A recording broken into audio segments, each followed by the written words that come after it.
3, 2, 1.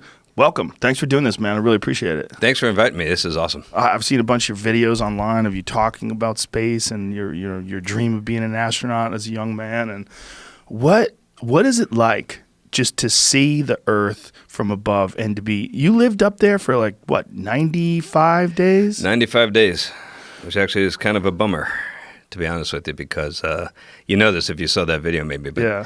The thing is, if you stay for 100 days, they give you a patch, right? And I'm at day 95, and the Space Shuttle Discovery shows up to bring me home, and Mark Kelly was the commander. He goes, "Garrett, it's time to hop in and come home." And I'm like, man, I just need 5 more days to get that patch. Can't we just like go around a few more times or something? And yeah, didn't work. It seems like 95 days should be enough, man. Give the man a patch. Right. You know, how much does a patch cost? What's the longest anybody stayed up there? The longest for an American was Scott Kelly's, nearly a year in space, as longest in a row, basically. But it was a Russian that stayed up there for longer than a year, and he has the all-time record. When they come back, like what is 90 days like coming back? Because I've talked to people who've gone there. When they come back, their balance is all off, the equilibrium's all screwy. You're kind of you're kind of messed up, and your vestibular system is what's affected the most. At least that's what's most noticeable when you first get back. Actually, the first thing I noticed, let me back up, is how heavy things were again. You know, so I took off my helmet and I was holding it in my hand, and it felt like I was holding the anchor to the USS Nimitz. You know, it's like I'm like, how am I ever going to brush my teeth? It'd be like too arduous. You know. Does your body severely weaken in 95 days? Well, back in the day, back when I was going there, so that mission, my long-term mission was back in 2008. And back then, we were still losing bone density and muscle mass as we're going up there. You lost about 1% of bone every month. So I was about 3% low. They don't anymore? They don't anymore, because we found out, we came up with better countermeasures to prevent that. What are the countermeasures? It's basically working out. And it's resistive exercise that does it for you, which we knew back when I was going. But the problem was we had we had this machine that was kind of a first generation of the workout machine, and it could do large reps but low load. So you're doing like a lot of reps at low weight, and that helped. But what helps, it turns out, we found this out kind of by happenstance, but it turns out that high load, low reps works much better. And so we got this new machine that you could really crank it up to 11. And the guys now that are working out on that thing are coming home with no muscle or bone loss at all. Wow, that's because what's the Canadian gentleman that we had on? Yes, Chris Hadfield. When Commander Hadfield came back, I believe he said it took him a whole year to recover. Yeah, I mean that was still like still kind of in the early days. So he I don't know which machine he used. He probably did use a new one. But overall, it does take, to get everything back, to get your full vestibular system back, your sense of balance, to get all your bone, all your muscle back to baseline. It took me a year to get all that back, too. Wow. It's kind of like rehabbing from a major sports injury. That's got to be so strange. Your body just wants to shrivel up when you're up there because there's no gravity.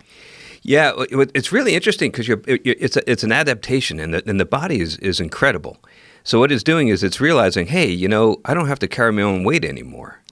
So why do I need this big, bulky skeleton, right? Wow. It's like you're becoming kind of like a fish where you're shedding all the bone density because you don't have to. Your body realizes I don't need it. It's like a fish in water. You know how fish have very slender bones. That's an interesting way to look at it, like a fish. Yeah.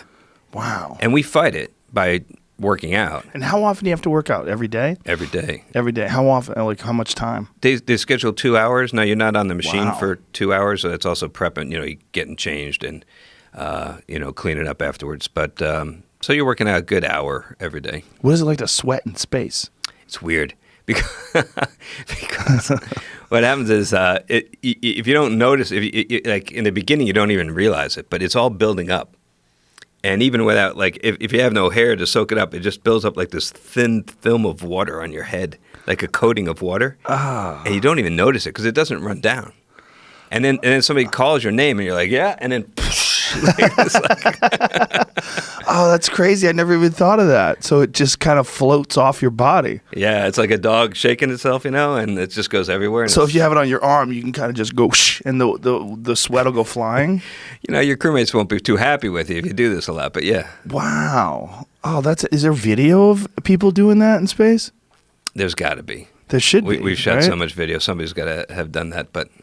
So are you basically doing like compound movements like deadlifts and squats and things along those lines? Yeah, functional fitness kind of stuff and you're focusing on certain areas. So the bone loss comes mostly from your legs because you're not loading. So basically our bones need a stimulus to regenerate, and it happens to us every day.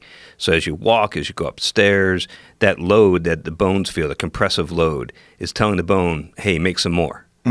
Now you take that away, and the bone stops making more, and that's the problem. People say, like, can't you just take like calcium pills? But it's not a mineral deficiency. It's just a load. It's no load. That's interesting. The body adapts so quickly. Yeah. That 90 days has such. And if you didn't do anything for 90 days at all, you'd be in real trouble, right? Yeah, that's what's really kind of freaky is thinking about like, well, what if we don't fight this? Because all these adaptations you go through are not a problem when you're in space. It's only a problem if you want to come home. Right. Right?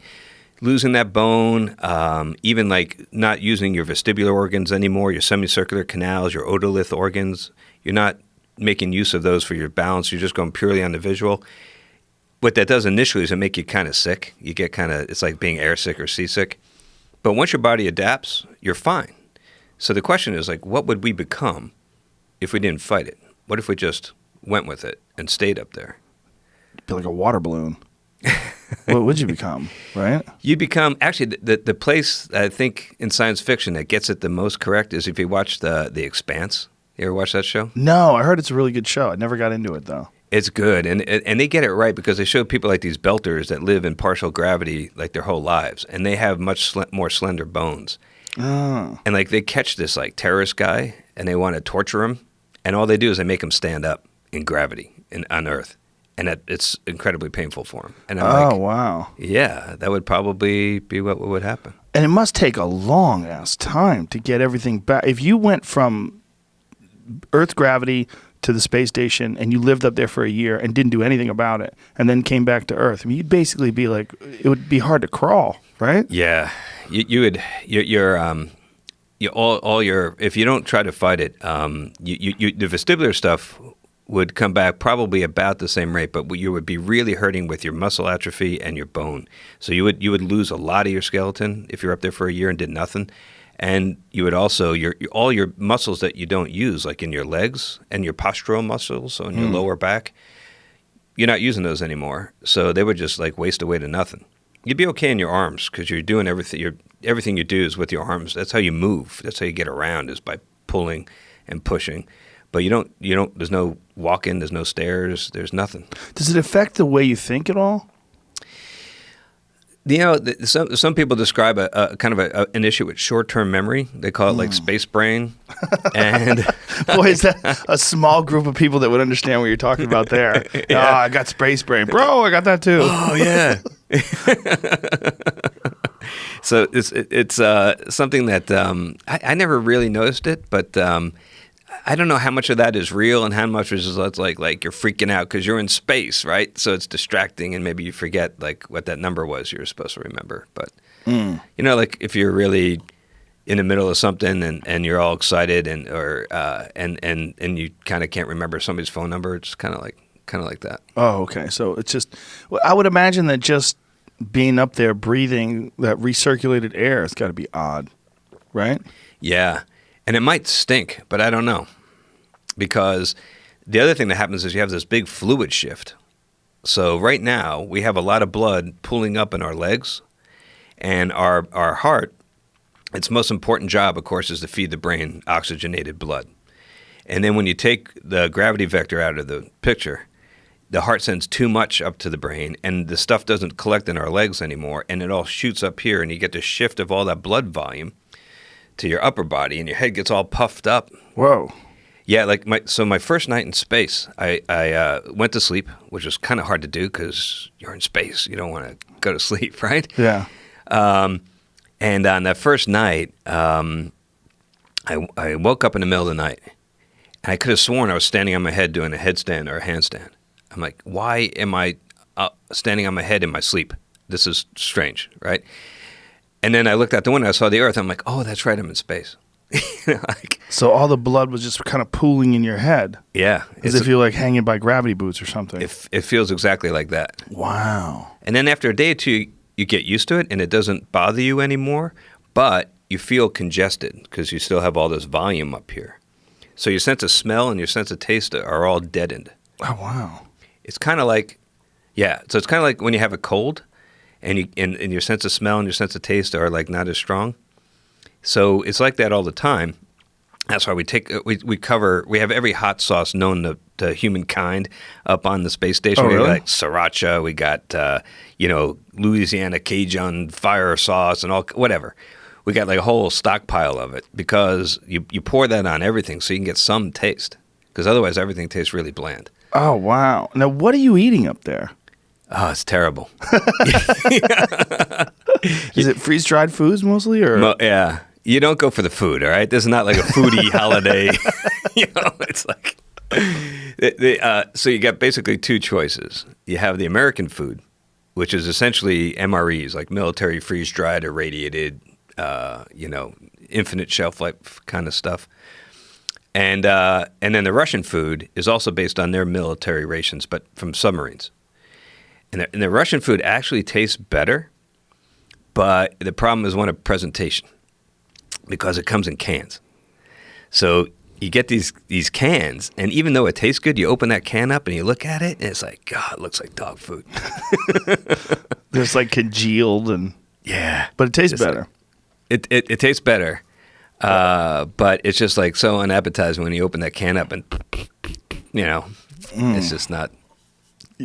What would happen if you brought fresh things up there? Would they rot at the same rate that they would rot in America? Well, yeah. The thing is, we have no refrigeration. We didn't when I was there. They actually have a small refrigerator now, so you can't have anything that needs to be refrigerated. But you would usually, like, for the first couple of days, we'd take a bag of fresh food, and we took like sandwiches and fruits and vegetables and stuff. And then, because that's the last time you're going to have it. And after that, it's all going to be just the stuff in the packets that you add water to. Now, when the first day you actually got up there, was that the first time you had ever been in space? On my first mission, it was the first time in space. So your first view of the Earth from above. Yeah, was that right there? Yeah. What is that like? Wow. Well, I didn't see it right away because I was in the middeck, the downstairs of the shuttle, and there's only one window down there, and it's in the corner. Okay, so it's in the hatch, and it's like the size of a dinner plate. And I was up there. You got a lot of work to do as soon as you get up there. So I'm working like crazy. And after about 30 minutes, I see this pale blue glow coming from that window. And I'm like, that's the Earth. I should have a look at that. And I was super excited for this, So I wanted to be ready. So I paused. I closed my eyes. I meditated, call it whatever you want. I just got ready. And when I felt like I was ready, I floated up to that window, and I opened up my eyes, and I gazed out for the very first time at the Earth from space. And what that felt like is really, really hard to describe in words. But if I had to pick one word to describe what I was feeling at that moment, it would be meh. Really? Yeah, man. Just meh? Just meh. I mean, it was all right. It was pretty. It had a lot of like those earth colors, like blues and greens. Right. But man, we've all seen pictures of the Earth from space, okay? I mean, we got like HD video coming down from space now where it's just spectacular. You can see stuff in that video that you can't even see with your own eyes, like the aurora and all that. Mm-hmm. And I'm sure like John Glenn and like Yuri Gagarin had no idea what to expect. And so when they looked out and they saw the Earth, they freaked out, and it was amazing. And it was beautiful, but it was underwhelming. I guess my expectations were so high. Mm. Like I felt like there should be like some heavenly choir and that we should all hold hands and sing Kumbaya, Yeah, most people that have done it, they talk about this realization that this inescapable realization that we're all on this thing together and that all these boundaries of civilizations and cultures and countries and continents are all nonsense. We're really just all on this one thing together. Yeah, they call that the overview effect. And a lot of guys come back and talk about that, and they really feel it, and they talk about a world without borders, and it's a beautiful sentiment, and I don't want to knock that in any way, but because yeah, I mean, it's like really. A world without borders. What do you expect to see? You expect to look down and see like dotted lines between all the countries? I guess it's inescapable when you look down and you see the planet and you realize that we're all in the same boat, But that didn't strike me as a sudden realization, because I think it's because I knew that before I went. You shouldn't have to go and strap into a rocket and blast off and look at the Earth and know that basically we're all human beings, I think. I mean, I think the things that unite us are so much stronger and more important than the crazy little things that divide us, like race or sex or nationality or politics or whatever. And at the end of the day, we have this one home, and we're all stuck here in together. So I had that strong knowledge before I went, and maybe that's why when I look down, I'm like, yeah, there it is. Okay, I get it. But it wasn't like all of a sudden like the shade was pulled back and there was like suddenly a new realization about life. Well, is there one place that's the spot on the space station to get the view where you really get a big window? There's this huge window called the cupola that wasn't there in my first mission, but it was there in my second mission. So I got to see it the second time. They added a window? Yeah. It's not yet. It's like, let's get the Sawzall and put the... Yeah, how do you add a window to the space station? Yeah, you just, get the... No, they added a whole module, and the module had this cupola, which is like a... Is that it right there? Is that what you're looking through? That's exactly it, yeah. Wow. So that's pretty tight. It's like it's a dome, and so you get the full 360 view, and it's spectacular. Wow. And we tell the guys that don't get to do a spacewalk that this view is just as good as doing a spacewalk. But it's not. It's not. It's not. But don't tell them, because it makes them feel better. They're going to listen. Yeah. What is a spacewalk like? Oh, man. Well, first I got to tell you that the likelihood of me doing a spacewalk was like slim to none. When I first got there, they tell you that when you're interviewing to become an astronaut, to go talk to some of the other astronauts. And so I went in there, and we had this presentation about spacewalking, and it seemed like to be the ultimate experience, just an incredible thing. And I wanted to do it bad.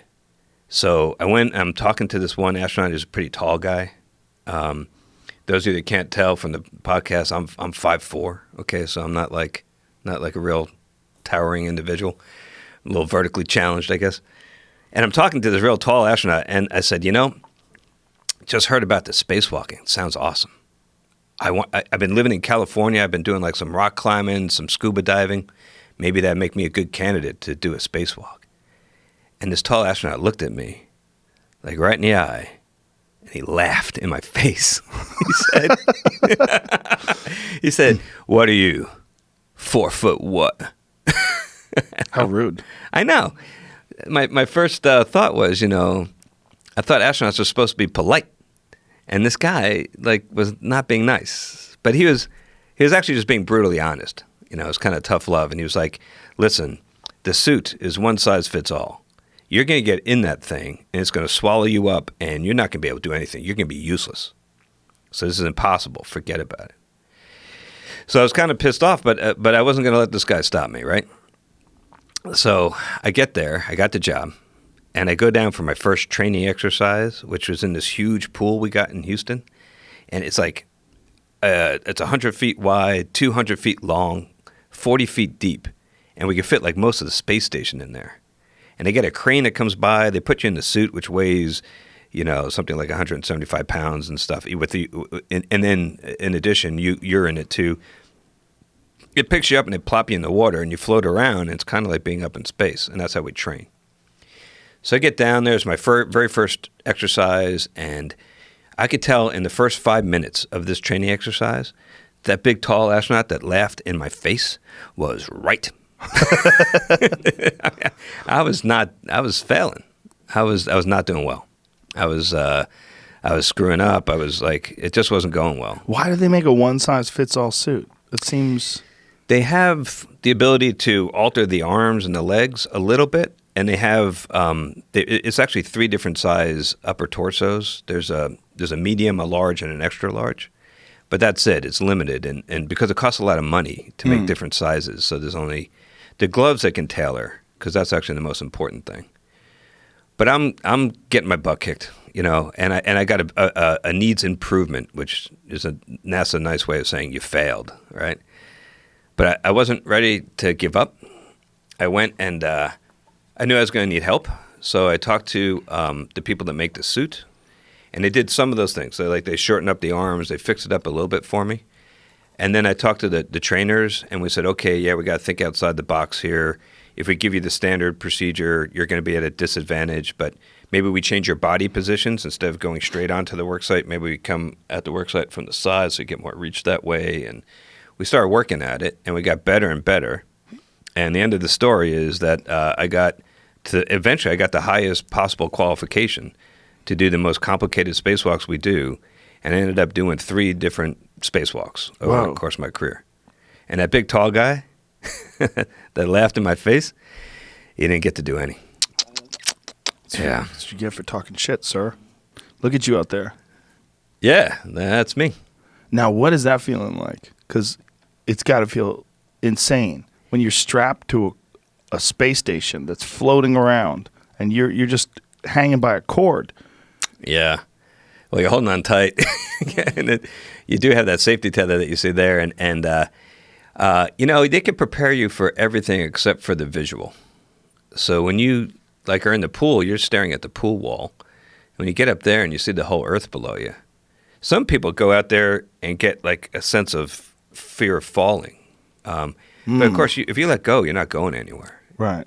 The space station's moving 17,500 miles an hour, but so are you. So it's kind of like doing a wing walking on an airplane, but with no air to blow you off the wing. So when you look at the space station, it's rock solid. But you look down, and some people get the fear of falling, and then they hold on real tight, which is a terrible, terrible mistake. Because we call it spacewalking, but you're not walking. You're doing everything with your arms. So you can wear your arms out? Exactly. Oh. So now if you're climbing and you get kind of totally thrashed in your forearms, and now you get that claw hand and it's useless. Yeah. You can do that, and you got 7.5 hours to go. And that's bad. So you're out there for 7.5 hours? Yeah. What if you have to pee? Diaper. Yeah. Poop as well? Try to avoid that. You do your best? As a scientist, I had to experiment, right? Of course. So during a training exercise, I waited till the very end, just in case, and I let one go right before they pulled me out of the pool one day. And I resolved never, ever to do that again. Was that number 1 or number 2 you Number let go? 2. Oh, boy. Number 1 is no big deal. Yeah, I save that project. I could have told you what was going to happen. That's disgusting. And you're doing it in the pool, too. You're not doing it in actual space. Yeah. To be one of the rare people that it's actually pooped in space would be very interesting. That's we keep all these records. I don't know who's got that record. It's not me. Diaper. Ugh, yeah. Boy. So you just have to let it go when you're up there. Yeah. And so what are you doing when you're out there? So if you're doing 7.5 hours worth of work, you're basically doing maintenance. So it's kind of like being a mechanic or a technician. The way I describe it, but the suit is so hard. It restricts everything you do because it's blown up to about 4 pounds per square inch, and so even just closing your fists takes work. Because the suit's like a balloon, it wants to stay like this, and so just closing your fingers takes effort, and over 7.5 hours that gets really fatiguing. You're moving your arms, everything is, and the suit can only move you can't do this, right? You can do this maybe, so your ability to raise up your shoulders is really limited. So you're trying to do all this work, but you're working inside this suit, and I describe it as it's like trying to change the oil in your car while wearing a medieval suit of armor. It's hard. And what kind of maintenance are you doing on the outside of the spaceship? We're cleaning the windows, getting the bugs off, and Like, No, we're that's another. On this particular spacewalk, we were assembling a robot that we took up there, but we did other things like we put a new antenna on top of the space station. We swapped out a bunch of batteries that were getting old. Did stuff like that. that's fascinating. So you have to have some real understanding of mechanical things as well. Yeah. I mean, you're putting stuff together. Yeah, exactly. I mean, it really helps to have some kind of mechanical aptitude. I mean, a lot of us like working on our cars or building things in our garage, hobbyist kind of stuff. We actually started right as I was leaving NASA, which was back in 2010. We started up like kind of an informal program where we were like going over each other's garages and doing car repair stuff just to get more hands-on experience with that kind of thing. So when, like, say if you have to do an antenna up there, is that something you're trained for on Earth in the pool, and then you go up there and do it? During the shuttle days, absolutely. Everything we did was choreographed down to like exactly where I'm going to put what handrail I'm going to put my toolbox on. I mean, everything is all figured out in advance. But nowadays, and sometimes on space station, even when I was there, when things break, you don't have the luxury of training. Now, if we're going to do a shuttle mission, we're doing a really complex spacewalk. We'll do everything we're going to do in space at least 10 times in the pool first. But these days, you don't have that luxury. Something breaks, and you brief it, you talk about it, you have some PowerPoints, and then you're out the door, and you got to go do it. So how much briefing and how many PowerPoints?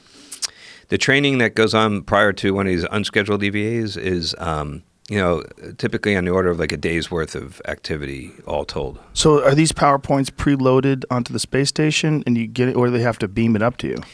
It depends on exactly what you're doing. So we identify like the most likely and most serious things that could go wrong, and we practice those in the pool, and we have all those procedures suitcase before we ever go.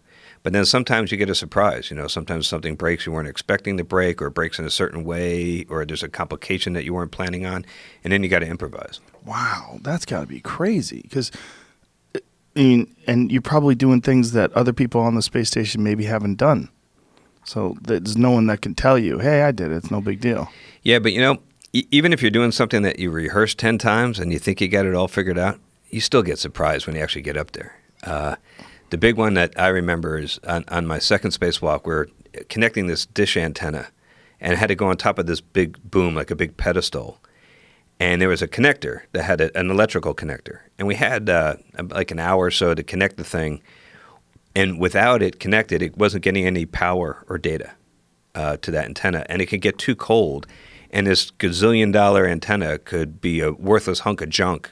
If you take too long, you're on the clock. Because when it was in the shuttle, it was plugged in. It was getting its heaters were on. And now you got to plug it back in and get the heaters back on in a certain amount of time. And so we're like, okay, we planned this, we trained this. We get up there, and the connectors won't go together. It doesn't fit. And these two pieces of equipment sat next to each other for like a year in Florida, like a warehouse. And nobody ever thought, maybe we should make sure this thing fits. Oh, no. Yeah. And we get up there, like, it doesn't fit. And we're like, crap, what do we do? So we're shoving so hard, we're pushing on this thing so hard that the guys inside the space station said they feel the space station shaking. Like, that's how hard we were trying. And then we see little metal shavings come off, and one of those, they can get in the connectors. We're like, that's bad. So we stopped. And then this was like kind of my big hero moment. Like in the movies, they like Brad Pitt saves the solar system and stuff. This is my thing. All right, it's not that exciting, but I thought I had this idea. I said, hey, the problem we were basically having was that the female side was too small and the male side was too big for it to fit together. So I said to the one of my crewmates inside, I said, hey, how long till the sun comes up? Because, it takes 90 minutes to go around the Earth, and every 45 minutes the sun is either coming up or going down. So it can't be that long. And he goes, actually, about 10 minutes, because we're behind the Earth, and it was dark, and then in 10 minutes the sun was going to come up. I'm like, perfect. So I took the female side. I'm sorry. I took the male side, and I held it in my glove. Okay, and I put it behind the structure. I knew the sun was going to be coming from here, so I put it in the shadow. And I waited for the sun to come up, and it hit the female side. And the temperature difference, if you're in the sun or in the shade, can be up to like 600 degrees Fahrenheit difference. So I let the sun hit it and warm it up. And then I took the male side quickly out of my insulated hand and away from the shadow, and I slid it in and went right in. Wow. And that was it. Saved the day. So you just deduced this just understanding how things change according to temperature? Yeah. Thermal Wow. expansion. Wow. Dude, Yeah. That's incredible. Yeah, that was my thing. Did you yell at the people who manufactured it? No. We were so happy. I have video of this. You can and we were going woohoo, give each other high fives in the suits, and we were doing like woo. Wow, that was victory. That's a great victory, though. That really is that you figured that out. Yeah, a lot of people would have been stuck up there. How the fuck did no one try it before they went up there? I don't know. Maybe they did, and it just like maybe they weren't when it got up to space and it experiences different temperatures. It expanded differently.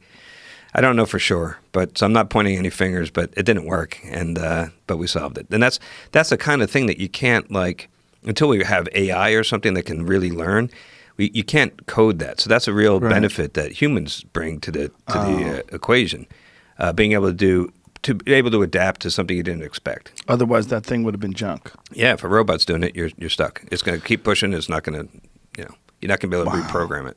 Now, that feeling that you were talking about of looking out the window where it was kind of meh, and then the difference between that and the spacewalk, is that where you get this real sense of being in space above the Earth? The spacewalk, you can't, that's breathtaking because you have this helmet that's like a giant fishbowl, and after a while you kind of forget that it's there. And you're just like, it's like, the old Superman with Christopher Reeve when he's like flying around the Earth and he's just like in his underwear or whatever. Yeah. It's like that because you forget. Like if you ever have gone scuba diving and you get to the point where you just kind of forget you have the mask on. I've never scuba dived. I've only snorkeled. If you spend a lot of time down there, you can get to the point where you kind of like forget that you're in this alien environment, and it becomes like you become one with it. And that's a wonderful thing. Well, you've done underwater exploration as well. Mm-hmm. Yeah. What have you done there? I lived for 2 weeks in the bottom of the sea. Oh, Jesus. I get weirded out. I get weirded out just you saying that. 2 weeks at the bottom of the ocean? Yeah. How deep? It was exactly 20,000 millimeters under the sea. It was about 60 feet, which works out to be about...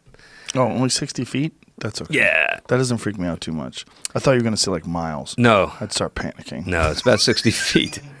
But the cool thing was we stayed there for weeks.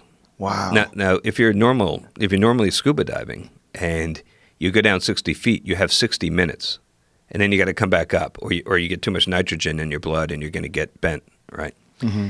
So it's not a problem if you just stay. The problem is then if you stay, you build up all that nitrogen in your blood. Now you can't go back up. So like if you run out of air or you lose sight of your buddy or something, you can't go to the surface because within a couple hours you'll be dead. Wow. So you have to stay down there. And we use cave diving techniques that we did a lot of training for to be safe. And we had redundant tanks, redundant manifolds, redundant regulators. And we had valves that we can flip around so we can always make sure we can get air without ever having to, in an emergency, ever having to come up. Because coming up is not an option. So how do you eventually get out? It's a freaky thing. It takes about a day. And what you do is so we were living in this habitat, and it was kind of like a submarine on the bottom of the ocean, but it didn't have a motor, so it was just like stuck on the floor, like a big cylinder. And it had a hole cut in the side here. And the only thing that was keeping the ocean out was the air pressure inside. Whoa. Kind of like taking a cup and flipping it over, putting it in the bathtub and trapping the air. Oh, God. And you just scuba dive on down, and then you swim into that thing. And then once you pop up in that hole, it's like you're in a swimming pool inside the habitat. And then you just step out into the habitat. Whoa. Have you ever seen the movie The Abyss? Yes. It's like that. It's like that. Oh. Yeah. How accurate is that movie? I think what's the Navy SEAL in there? He gets like yeah, it's crazy from the gets bends. like what do they call it? Deep dementia or something? Yeah. Is that fake? Yeah, that's fake. Goddamn Hollywood. So this process of getting back to surface level, how long? You said it takes a day. What do you have to do? So what you do is you close up that hole and you convert the habitat into a pressure chamber. And what you do is you very, very slowly bring the pressure back to sea level. So you decrease the pressure and you slowly, as if you're slowly going up in the water column. And then as you do it gradually, the nitrogen slowly comes out of your blood and you can feel it. It kind of tingles. Oh, wow. Over the course of a day. You try to lie still in your bunk and just like read a book or something, but you feel like this tingling.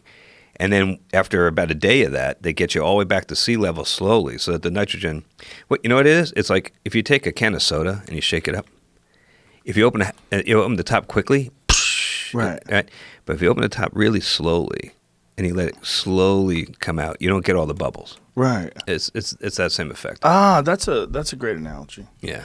Oh. What's freakier, being at the bottom of the ocean or being up in space? Up in space is more surreal.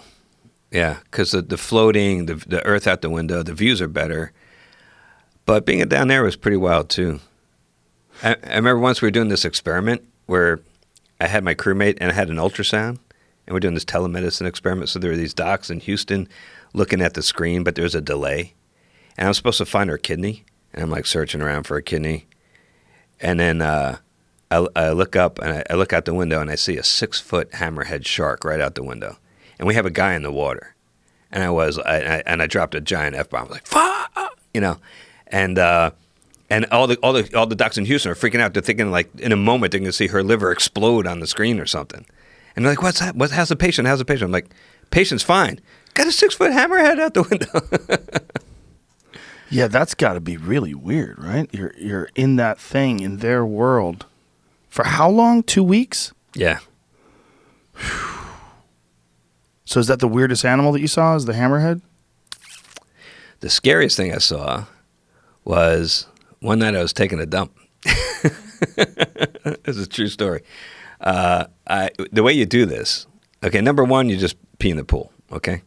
But if you have to go number two, you go into the pool, because you don't want a floater in your pool, right? That's, of course, like Caddyshack. You don't want that. Right. So what you do is you don't take a tank. You just take your mask and your fins.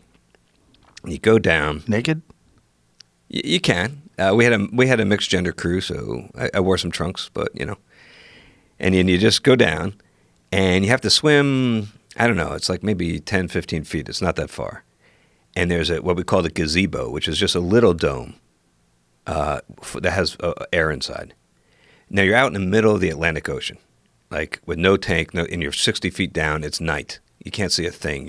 You're alone in the ocean, but you can see this little gazebo. You swim to that. You pop in, and then you got air. Just some valves. You let in some fresh air, and then you hold on, and you take off your trunks, and you just let it rip.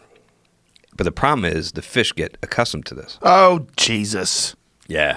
So they go there knowing that you're going to poop. As soon as you drop in the water at night, it's like the dinner bell going off. And there's like disgusting. school. Yeah, because this is feeding time. Whoa. And so you feel them like pecking at the back door? The worst are the angelfish, because that shape, they can get like right up in there. Oh, it's like not cool. Boy. So you take your fin off and you're like whacking them. Oh, Jesus Christ.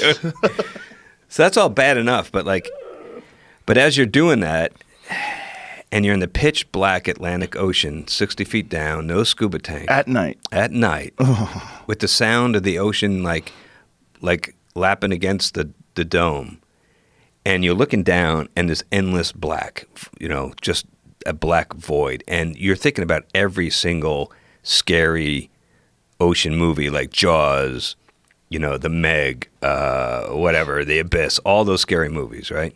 And you think about all this things that could be down there. You can't help but going through your head, so it's kind of freaky.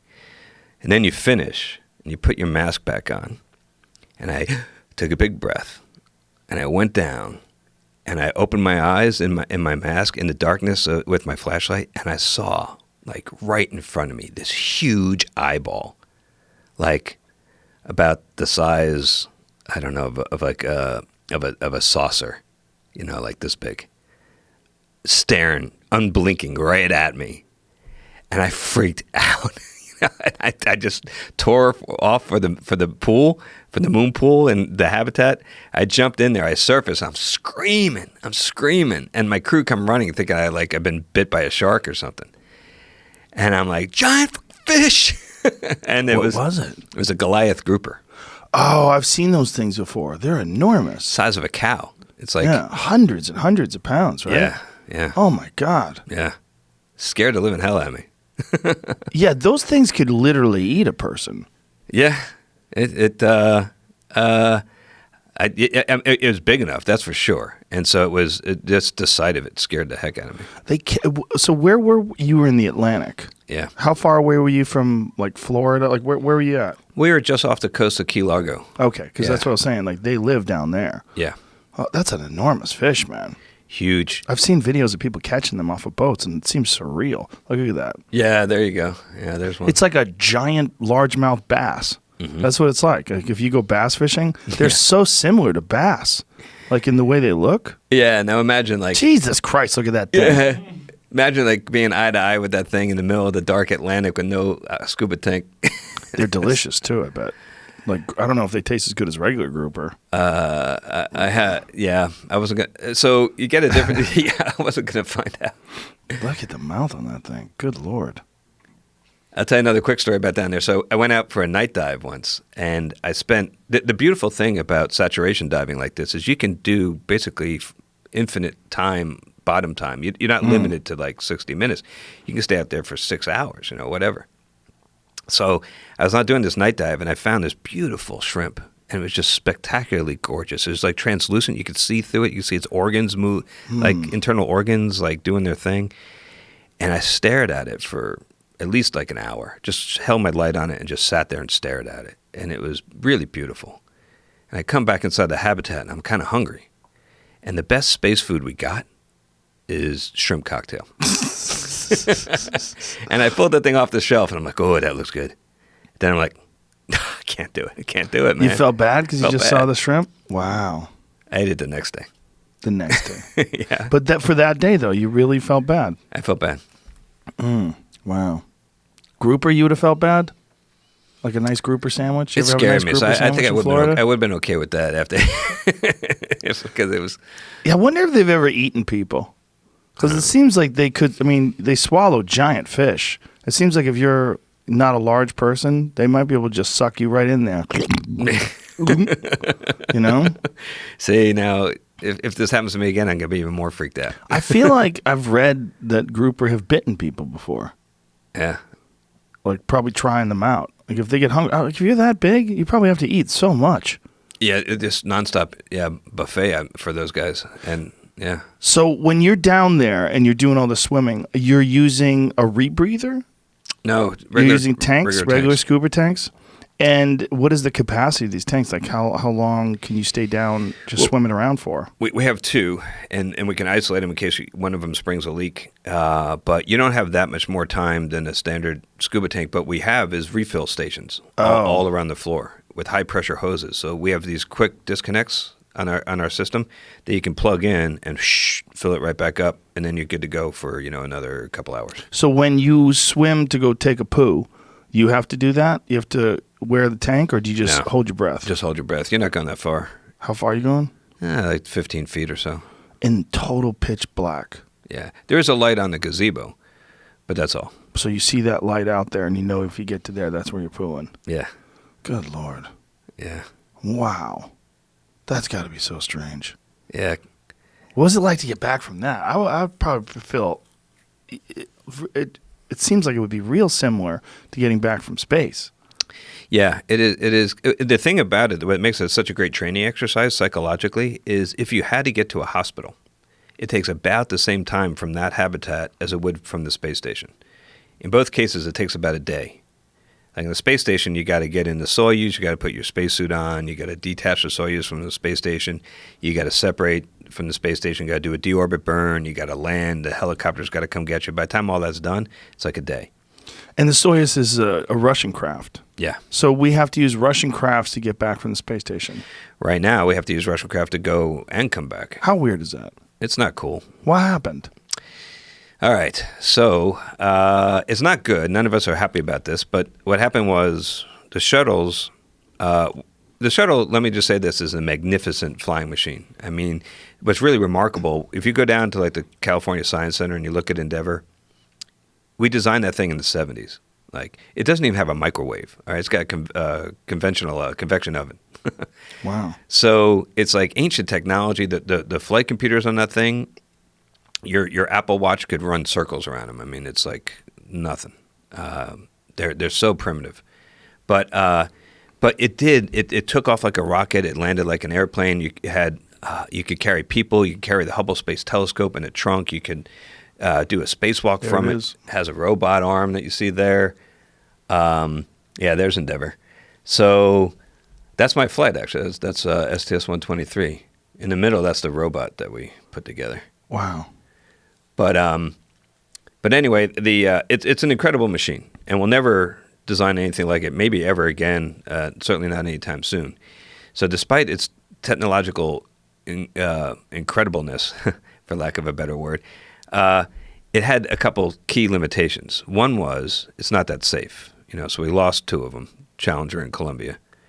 And we could talk about that. I knew the guys in Columbia, and that was really, really rough.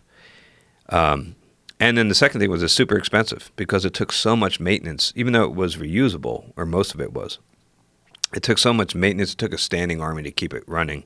We're spending, I think, $3 or $4 billion a year on the program. And there's no way, if we wanted to build something that was going to be more cost-effective or safer, there's no way we're going to get a plus up from Congress of like an additional $4 billion a year to go do that. The only way really to make it happen was to stop flying the shuttle. So we took a very painful decision, and we said, okay, we're going to retire these things so we can make something new. And we know that there's going to be a gap period where we're not going to have anything, and it's going to suck. But the good news is and the great timing about this conversation right now is that gap ends this year. Really? Yeah. 2020 is when that painful period is put to rest. And what happens? We're going to have a SpaceX Dragon. SpaceX Dragon? Yeah. That's a great name. Yeah. I love it. Yeah, we're going to have a brand new ship. And not only the Dragon, we're going to have the Boeing Starliner. And then we have two other private companies that are going to be launching people this year. It's incredible, these four companies all trying to put humans into space with private companies. Yeah. And the schedules are just aligning, so it's all looks like it all will happen in 2020. Now, they've done some civilian trips up into space, right? They have, and that's all happened by paying the Russians. That's what it is? For rides, yeah. Why is their equipment so much better? It's not. It's the only game in town. Once we retired the shuttles, there was nothing else available. But I would be like, hey, how well are you guys maintaining these things? Yeah. Like, what are you doing? Like, tell me what's your maintenance schedule? It's been a little scary lately because they've had some mishaps, right? Like what? Well, we had a launch go squirrely where the rocket didn't work right, and they had to punch off. Nick Hague was the American on that. Unfortunately, he was fine. He punch walked off away. Meaning eject. Yeah. Oh fuck. Yeah. Not something you want to like do for fun. So during launch? Yeah. So you're launching, and they're like, "This is not good." Yeah. It has these side boosters, and one of them got stuck. It didn't come off right, and they were starting to spin out of control, and then they punched out. Oh my god! How far up are they when they punch up? So we say punch out or punch up? Punch out. Punch out. Abort. You say abort. Okay. But I don't. In that case, I don't know the exact altitude. They were fairly high. They were probably. I think they were still in the atmosphere. So I'm guessing something like 40 to 70 kilometers up or so. And so they punch out and abort. And then are you in like a capsule? Like what are you in? You're in a capsule, and then from that point on, it's kind of like a normal landing. If you survive the giant, yank, I think they were pulling something like 5 or 6 Gs, I think, when they separate, or maybe even more, that system, when they pulled off. And then at that point, you're falling in the capsule, and then the parachutes come out. And from that point on, it's kind of like a normal landing. Oh, the G's got to be crazy, right? I've did a flight with the Blue Angels once. Oh yeah, and I think we went 7.5 G's or something like that. It wasn't that bad, but it's so weird. Yeah. When you see the consciousness closing in like an elevator door, you see the blackness on the sides. You get the soda straw thing going. Yeah, it's very weird. So that, like in space, like to get ejected, or I guess actually not in space, in the atmosphere, And do you have to climb into that thing before you can abort, or are you in it already? There's no time. It's a rocket. And in that case, it's a rocket on the top that pulls the capsule away from the booster. Oh, wow. Just like we did with Apollo and Gemini. Mm-hmm. Now, on Dragon and also on Starliner, we've got much more advanced systems that are built into the capsule. And so they push. Instead of having a tower up on top that pulls you away, they have engines down here that push and fly away. Mm. And the nice thing about that is the tower, you actually, if you don't need it, you have to throw it away. You have to jettison it. But that's kind of like needing to use your ejection seat every single time you go for a flight. Because if you, for some reason, if it doesn't jettison, you're dead. You can't get the parachutes out with that thing stuck up on top. So that's like a failure mode that if you put the engines down here, you don't have to worry about that. Mm.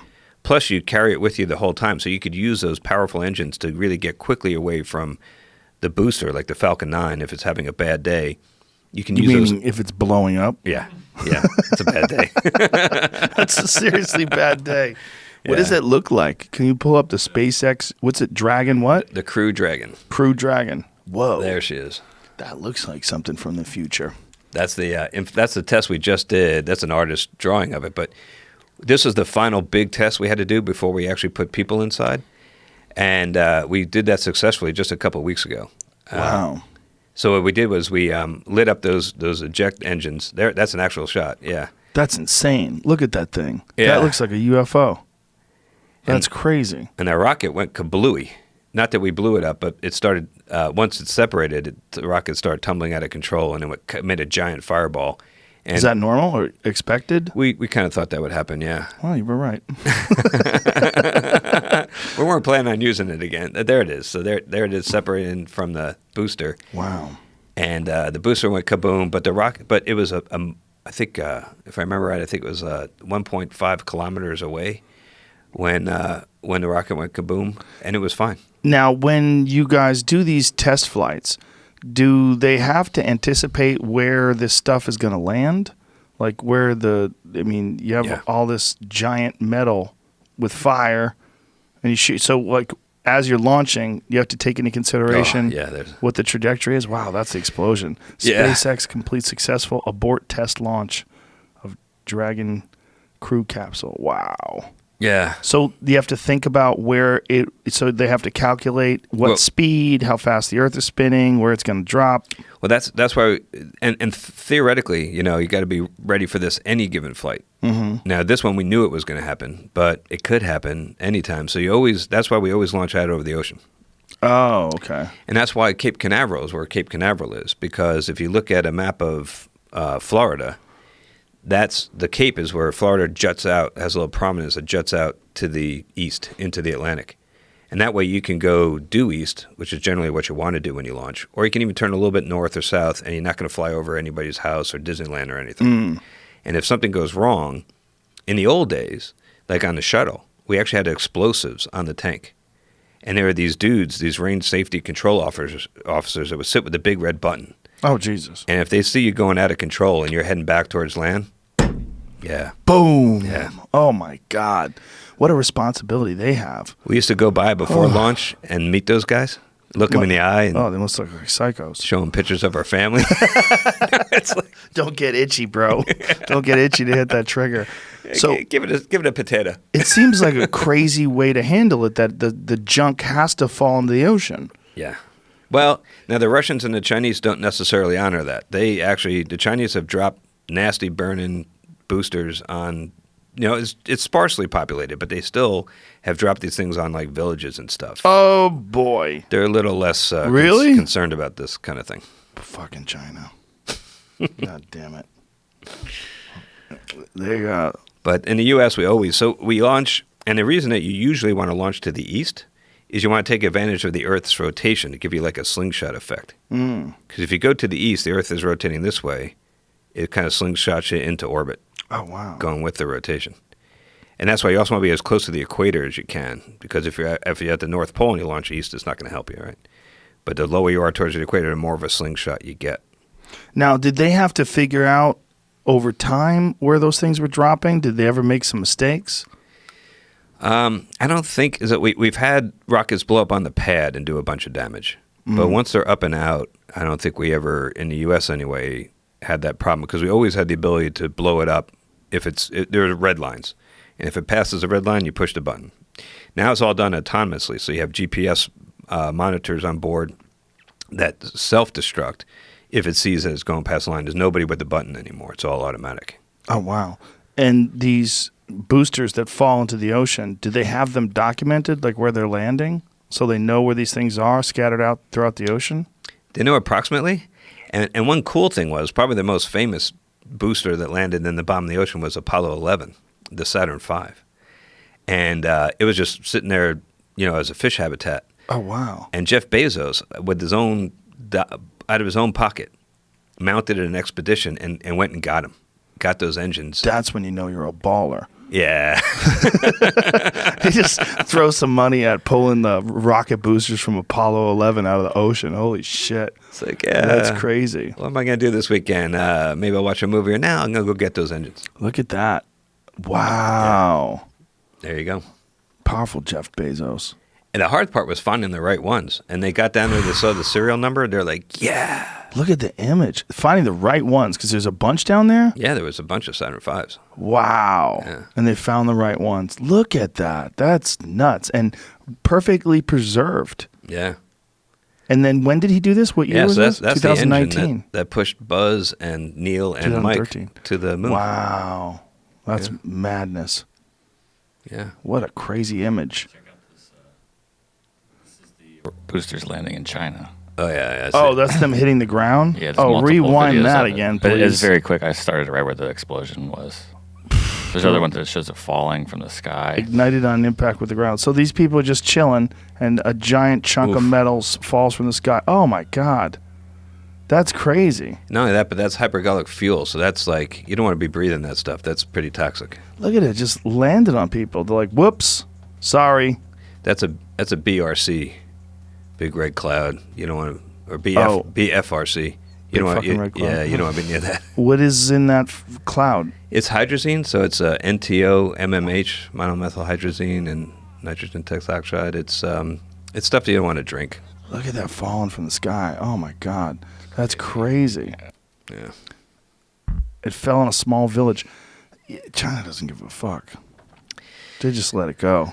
It is. I mean, that those villagers are getting pretty unlucky because it is pretty sparsely populated. So you're just playing the odds. But we wouldn't do that. Well, that has to be terrible for their breathing and their health. Yeah. That stuff is going to linger, right? Yeah. I guess. Probably get into their drinking water. Uh-huh. I mean, the quantities of that are probably not going to be like catastrophic. The bigger risk is getting blown up by it, but it's still not good. So why doesn't China adhere to the same sort of rule? Well, they do what they got to do. Yeah. Yeah. So when you're a part of these expeditions, and you recognize that you're one of very few people that ever gets to experience these kind of things, do you feel like a responsibility to try to relay this information to people? Like, yeah, it's part of our job, So when I was at NASA, they would send us out to do these PR events, and we'd go to schools, and I would go back to like Jersey, where I'm from, and go visit all these school systems. And what part of Jersey are you from? My parents are from Newark, and I grew up in Parsippany. Mine too. Yeah, I heard about that. Yeah, Parsippany, I know where that is. Parsippany. That's where I grew up. Went to Parsippany High School. Wow. And so you go back and try to inspire kids to pursue this same kind of thing. And I still do it. So I was just in Israel last week. I just got back 2 nights ago, actually. So every year on the anniversary of the Columbia tragedy, they have a Space Week in Israel where they have a whole bunch of STEM education events. And there's also a technical conference, and then there's a memorial for the first Israeli astronaut that was on Columbia, Elon. So I got to know his family really well. And I go back there every year, and we had the memorial last Friday, so yeah, I'm still, and I think I met every school kid in Israel, and I got to just try to get them excited about the future, about a bright future, Well, one of the reasons why I brought this up is I saw a video where you talked about how during your childhood you had a photo on your wall of looking at the Earth from the moon, the photograph that was taken. Yeah. And that's what set the seed or planted the seed in your head. Yeah, right. So I also go out and I do a lot of public appearances and do motivational speaking kind of stuff, and I talk about the importance of both inspiration and determination. So I found out when I was a kid that they were taking not only fighter pilots but also like engineers and scientists to be astronauts, because I was totally super stoked by the whole concept of going into space, but I had a mom that's like scared of flying. She was a typical Jewish mom. She was like, I told her once I wanted to join the Air Force, and she in a public restaurant, and she started freaking out and like started like soliciting opinions from the other parents. Would you let your son do this? And I was like, oh, that's God. hilarious. So I never thought, I knew that like being a test pilot was not going to happen. So I thought being an astronaut wasn't going to happen. But then I found out that you could do it. You can be an engineer and be an astronaut. And then, like, that was my eureka moment. I was inspired. But to be determined, I got that photo and I put it over my desk, and it was like, that was the beacon, that was the goal. And I kept working. And anytime I was having a difficult time, I looked up at that thing and said, one day I'm going to hang that in the astronaut office in the Johnson Space Center. And I still have that thing. That must have been surreal, the moment you were on that spacewalk, thinking about your childhood and thinking about being inspired by those images. Yeah. That had to be like, holy shit, I'm actually an astronaut. I mean, you really are an astronaut. I mean, how many are there? I think there's been around 500 people that have been to space. Ever. Yeah. That's nuts. It's a pretty small That's percentage. not a lot. And now with SpaceX, what is your role with SpaceX? So I left NASA in 2011, and I went down and met with Elon, and I said, hey, I really like what you're doing here. Can I help? And he gave me a job. So I went and I left NASA and I came here and I worked there for 7 years, did a bunch of different things, eventually became our director of space operations. So my team was responsible for operating mission control at SpaceX and controlling. We have another Dragon capsule that we use for cargo, to take cargo, and we've been doing that for a long time, up to the space station and back. And so we would operate it in mission control, but we're designing the crew one that we showed you. So we were coming up with the procedures and all the rules of how we're going to use that thing, and meeting all of NASA's requirements and helping to provide input to the guys designing the displays and the suits and the controls and the seats and all the stuff you need for people. And so that was I did that for quite a long time. What are your thoughts on this? What's happening now with space travel, where it's transferring into the public sector, or the private sector rather, instead of being something that the government handles? Now it's private companies. Is that a good thing? It's a great thing. Is it? Yeah, because first of all, it's not quite that black and white. In the media, it's all portrayed as commercial space and like these are private companies are taking over. The truth is, at least for the human orbital space flight that we're doing at SpaceX and that Boeing is doing with their vehicle, it's a public-private partnership. And so NASA is working very closely with both those companies, and we're working together. And in a way, it's not really that different from the way it's always been. Like NASA didn't have a NASA factory that built the Saturn V rocket. It was built here by like McDonnell Douglas, and North American Rockwell built, if I remember right, North American built the command module, and the lunar lander was built by Grumman. So those were all private companies. They're contractors, but they're still private companies. And what's happening now is just a slight change to the relationship between NASA and the private companies, where NASA's not micromanaging quite as much as they used to. They're saying, okay, here's our top-level requirements. We want you to get 4 people up and down to the space station. That's a bit of a simplification, because actually the requirements document is like, there are thousands of requirements. But they don't go down and tell you how to meet each requirement. They leave it up to you. So now SpaceX has a lot more room to innovate than like North American Rockwell did when they built the vehicles back during Apollo. So that and the other thing that's different is the funding. The way NASA's paying, it's firm fixed price. All these like the space shuttle, when we build an aircraft carrier, it's cost plus contracting, which has been terribly abused and it's been horrible for the U.S. taxpayer. What it says to the company is, it could cost whatever it costs. That's what we'll pay, and in fact, we'll give you a profit as a percentage of the cost. So like your incentive as a company is like to make the cost as high as you can, so your profit is as high as it can be. Oh, that's ridiculous. Yeah. So it's not cool, but they had to do it that way. And like during World War II is when it started, because like nobody knew how much it was going to cost to build a P-51 Mustang, because nobody did one before. So they came up with this mechanism, but now it's kind of been abused. Now we're using it to do things that we've done before. And then the third thing is that the companies own the intellectual property. So what that means is, like Rockwell that built the space shuttle couldn't like build a new space shuttle, like build like Space Shuttle Enterprise or something, and then go sell tickets on it. They weren't allowed to, but we can. So we're going to build this Dragon. We're going to take Bob Behnken and Doug Hurley, two friends of mine, are going to be the first astronauts to ride it to the space station. And once we meet our NASA's our number one customer. They're paying the bill. So once they are satisfied, we can then go make another one and sell tickets and take private individuals. So really, that's the key difference. And I really think that 2020, we're going to look back at 2020 as a year that everything changed. Really? Yeah, because all those dreams of science fiction, like being able to take your vacations around the rings of Saturn and like all the like private space stations, all that kind of stuff that we grew up hoping would happen when we were older, I think it's really finally starting, because this is the beginning of that infrastructure, that private sector commercial infrastructure and ability to actually get it done. We're always talking about how wrong they got the future in like Space 1999. Like those, remember that television show? I like that show. I watch that all the time. Yeah. But all those shows, like even I think Blade Runner was like now, right? Didn't we discuss this like last year, 2019?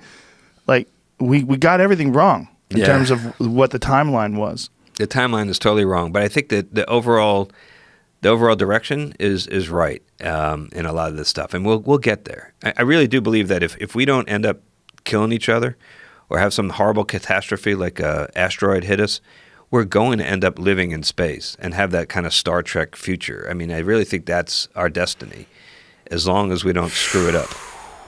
Man, how far out are we looking at Star Trek? Star Trek might take a while. Do we get like warp drive and all that kind of years? And we got to find those dilithium crystals. Captain, she's breaking up. Yeah, like how far do you think we are? Like if you had a wide timeline of like literally being able to go to another planet.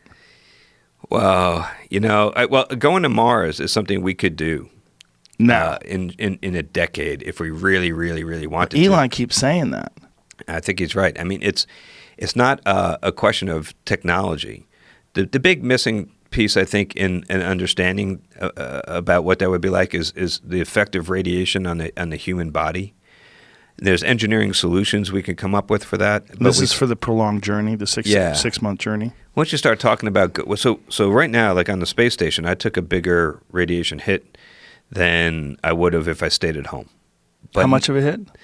The amount of dose I took was not that much. It's like a tenth of a sievert or something. I mean, it's like it was pretty. What's a sievert?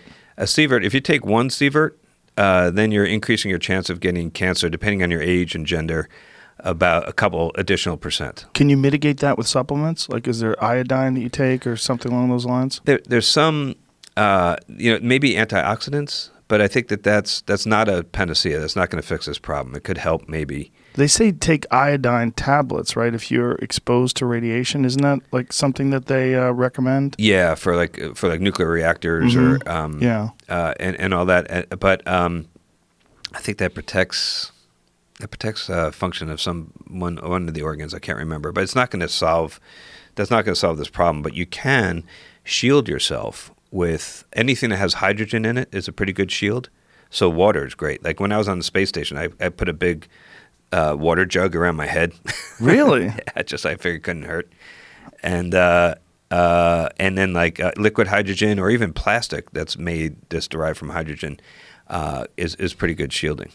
Okay, so you could have like conceivably a light plastic suit that you wear that could shield you from a lot of the radiation on the way to Mars? There's actually a company in Israel that is teaming with NASA and is going to fly these like vests on to try to shield the people. You can also put it in the hull, or you can have just a storm shelter. because there's basically when we're on the space station, we're above all the atmosphere, but we're still below the magnetic field of the Earth. So we still enjoy a lot of protection from radiation. Once you go out of that and you go to the moon or to Mars, then you're basically hanging it out there. You're no longer protected by that, and so you're going to take either GCR, galactic cosmic radiation, which is just everywhere out there. That sounds terrible. It sounds bad, doesn't it? GCR, galactic cosmic radiation. That sounds really bad. Yeah. Those are those are ions up to iron, so heavy ions. That there aren't that many of them, but when they hit you, they can do a lot of damage. They have a lot of energy. They're accelerated to like near relativistic speed, so like near the speed of light. And then there's the solar. Then you got to worry about solar flares, SPEs, solar proton events, and those don't come. Those are very like unpredictable. Well, they're a little bit predictable with sunspot activity, but they come every once in a while, and they're giant spikes. They last a couple hours to a couple days, and they could totally fry you. They're even worse than fuck. Yeah. So conceivably, we could send people to Mars, and halfway there, they get cooked. Yeah. So you have a 6-month window where you have to just roll the dice? Well, so what you can do is you can have a storm shelter, right, where you put like a lot of this shielding. And then if you could detect the SPE, the GCR is there all the time, but the solar events, you can detect them coming, and you have enough warning time to get everybody into the storm shelter. How much time do you have? Usually when you first start seeing some of the proton radiation, then you have like an hour, so you got time. So you're sitting in that thing going 48 minutes from now, it's coming. Yeah, and you're just like hunkering down there, probably grabbing all the water bottles you can. Wow. Yeah. And depending upon how big the ejection is, you don't know how long it's going to last. Yeah. They could be at different magnitudes and different durations. And it could just kill you even if you have the shielding. I mean, if it's a really huge one, and we didn't really have any capability of defending from it when we did Apollo. And there was between 2 Apollo missions, there was one of these big ones. Oh, boy. And we just got lucky that it was in between. So that seems crazy. Like, what a nutty roll of the dice. Yeah, but again, there's and we keep getting smarter about it, and I think, for like right now, we can send you to Mars and bring you back, and probabilistically speaking, you'd probably have like an additional 4 or 5% chance of developing cancer over your lifetime, which is not like a death sentence, It's a little uncomfortable. Yeah. Yeah. But we're getting better. And the thing about it, there's 2 things about it. One, we keep getting better technologies, better shielding. We can actually come up with there's ways you can do active shielding with magnet. You can create your own magnetic field around the ship, and so it almost be like Star Trek with like a force field or shields or whatever. So there's ways that maybe we could do that. There's also the other thing that we don't know. We know exactly what radiation is out there. We don't know exactly what that radiation does to humans. The best we have to go on is like data from some of the atomic bomb survivors and radiation workers that work in like power plants and stuff to take some dose. But it's a different kind of radiation. So right now, the error bars are really big. So when we say like, 5% chance of cancer, that's taking a very conservative estimate. If we can find out what it really does to humans, maybe it's a lot more benign, and maybe we could sharpen that pencil and say, yeah, it's acceptable. What if people come back smarter? What if it's like some fucking X-Men type shit? Yeah, maybe you could like... I mean, radiation is always bad in real life, but always good in comic books. Yeah. Right? We wouldn't have Spider-Man if it weren't for the Hulk, Spider-Man, there's so many superheroes that were involved in some sort of an accident. Wasn't Dr. Manhattan, wasn't that a thing with him as well? I think so. Yeah, I think so. I think from The Watchmen, I think he became who he is because of an accident. The document, I believe so. Yeah. And I was hoping that, I was up, I had my kids after I did that flight. Uh-oh.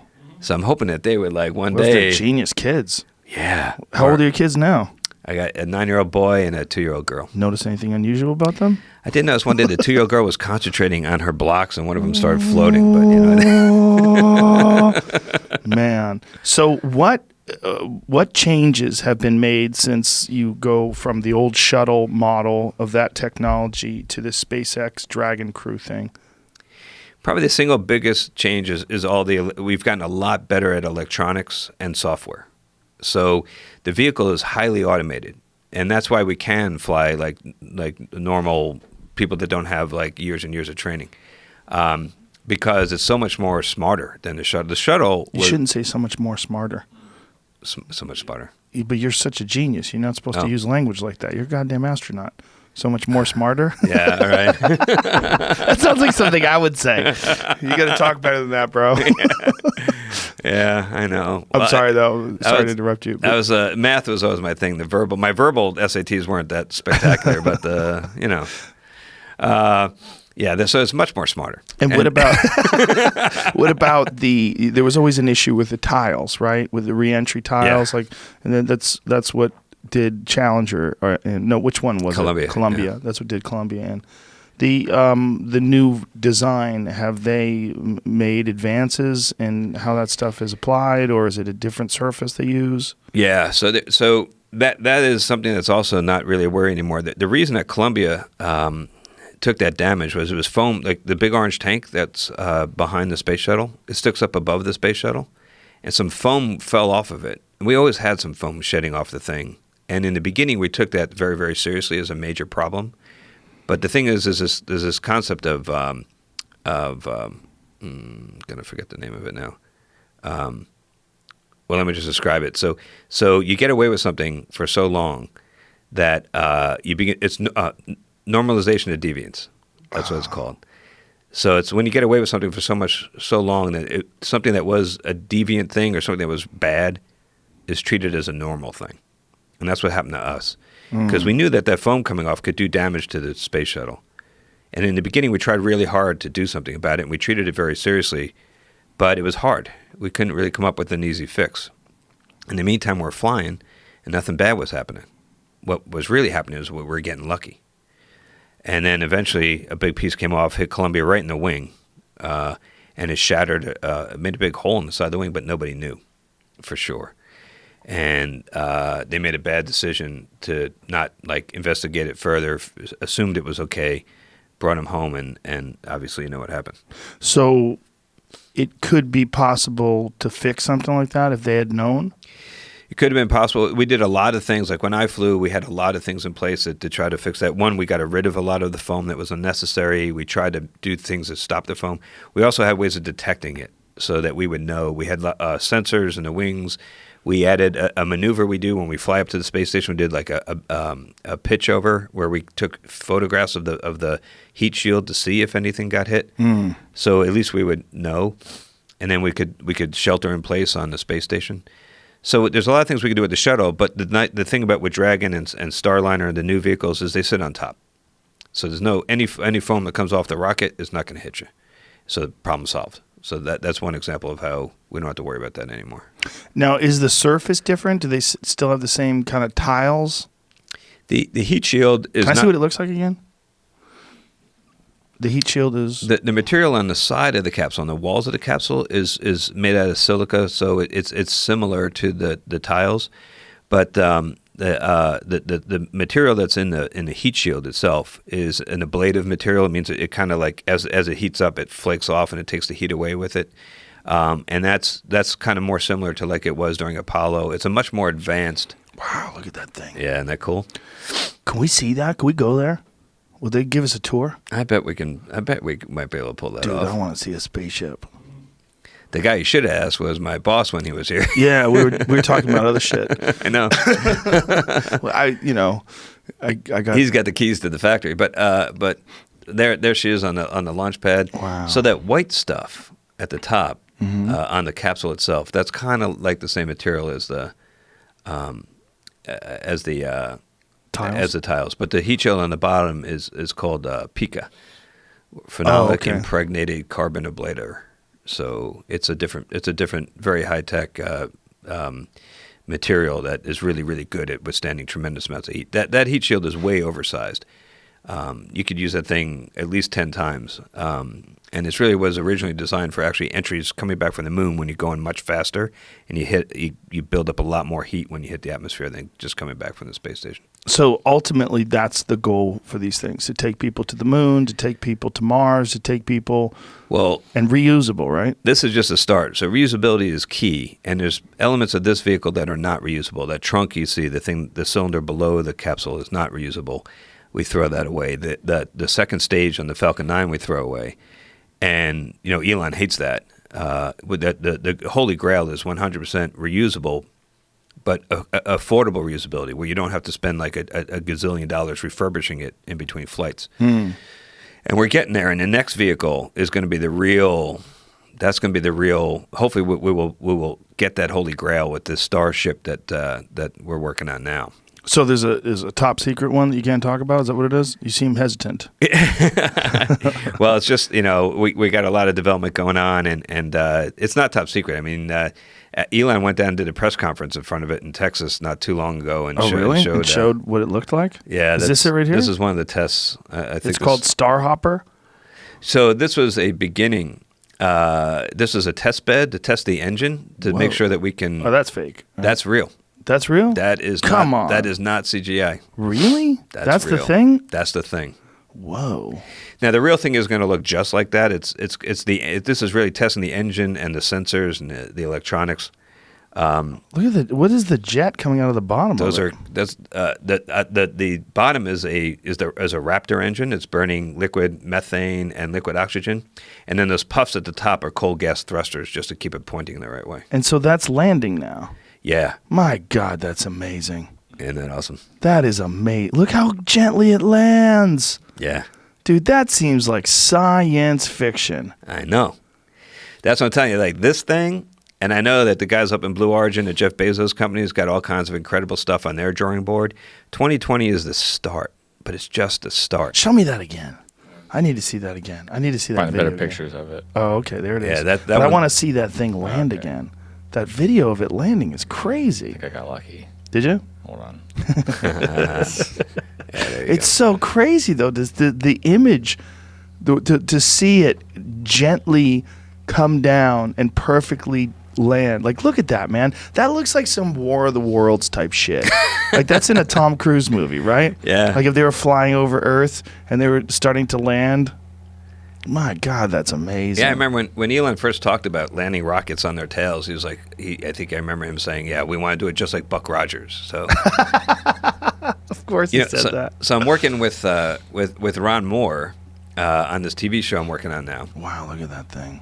And yeah, it's pretty awesome, huh? For people who want to see this, Jamie, what is the name of the video? So people listening can go. 150-meter Starhopper test. 150-meter Starhopper test, more than 2,800,000 views. SpaceX page. 2,700,000 views. That's amazing, man. 2,898,000. Wow. It's on the SpaceX page. So you can go and check that out. So that's next stage. That's next stage after this one. So there's going to be a rocket, and then that thing is going to sit on top of it, or something like that thing. And then we're going to get both back. The rocket will land on its tail, and then this thing, after it goes off to the moon or even Mars, it'll come back and also land on its tail, and then we'll get both pieces. We'll get 100% back. Wow. And then we really got reusability gone. And hopefully we'll be able to use each one like 100 times at least. Now, is there any innovation or any breakthroughs in fuel, in the type of propulsion systems that you need? I mean, conceivably, is there ever going to be a time where we have like a Star Wars X fighter that can just go shoot off onto its own? There's potential for more advanced, more efficient thrust engines, and probably one of the most promising ones in the near term is actually a nuclear engine, a nuclear thermal rocket, where instead of using combustion to propel hot gases out the back of your nozzle, you actually use a nuclear reactor, and you take hydrogen, you flow it over that, you heat it up like super hot, and shoot it out the back without lighting it on fire. And if you do that, you can actually get much more thrust with much less mass of fuel, like a smaller fuel tank, but more thrust over time. So that's one possible way to go. So it's conceivable that one day there could be a standalone unit that doesn't need thrusters that eject.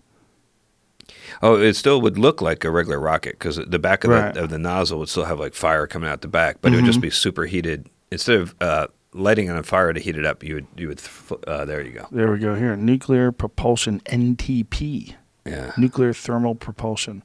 So the top one is a traditional and the second one's the nuclear one? Wow. Yeah, so right, so there it is. That's the hydrogen coming in and flowing over the reactor. Instead of having liquid oxygen and liquid hydrogen, then all you need is the liquid hydrogen. Wow.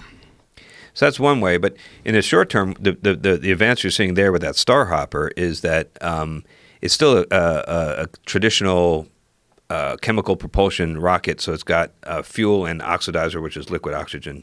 Because there's no oxygen up there to have fire, you need the pyramid, right? So you need the oxygen and the fuel and the spark. And you have to bring your own oxygen if you're in space because you can't you don't have the atmosphere anymore. So you carry liquid oxygen and some fuel. And in the Falcon 9, for example, it's basically kerosene. It's rocket fuel, but it's RP1, but it's basically kerosene mixed with liquid oxygen.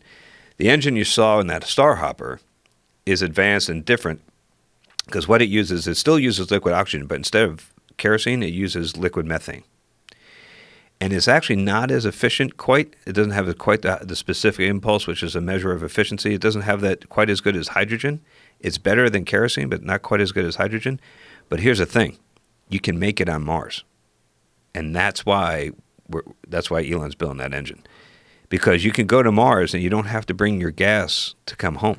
Oh, so that was the big knock on going to Mars for the longest time, was that you'd never be able to return.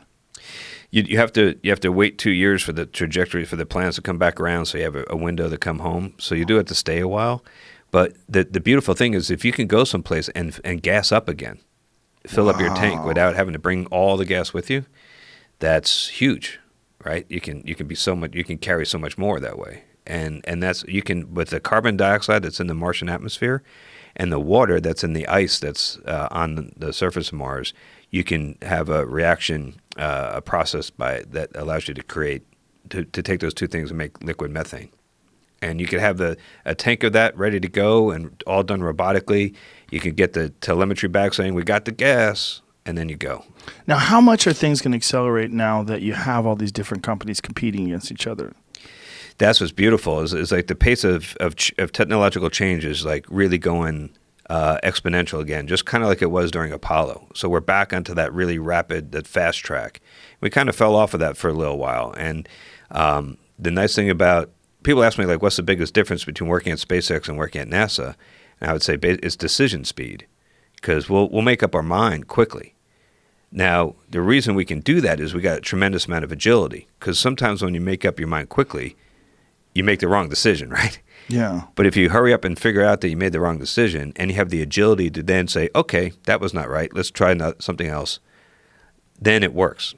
At NASA, we had all these contractors and suppliers and a very cumbersome kind of system that we took a long time to make sure we made the right decision, because changing things was prohibitively costly. But SpaceX doesn't have to worry about that. Oh. Now, what is the difference between the way SpaceX is handling it? You said Boeing has something. What did they call it again? So NASA has this commercial crew program, and they selected two commercial companies to partner with, SpaceX and Boeing. And so Boeing is using an older rocket that's been around a long time called the Atlas V. And they built a capsule to go on top of that called the Starliner. And so this is strictly for commercial flights. Well, it's the anchor tenant, if you will. The core customer is still NASA, because NASA is going to use both of these rockets to replace the space shuttle, and we won't have to beg the Russians for rides anymore. Let me see what the Boeing one looks like. What's the name of it again? Starliner. Or it used to be called the CST-100. Let me see what this sucker looks like. We used to call it the POS 100 because we're competing, but but it's a good vehicle. Okay, so it's kind of similar in its design, a little bit. It's the way it looks. Wow, it looks pretty dope.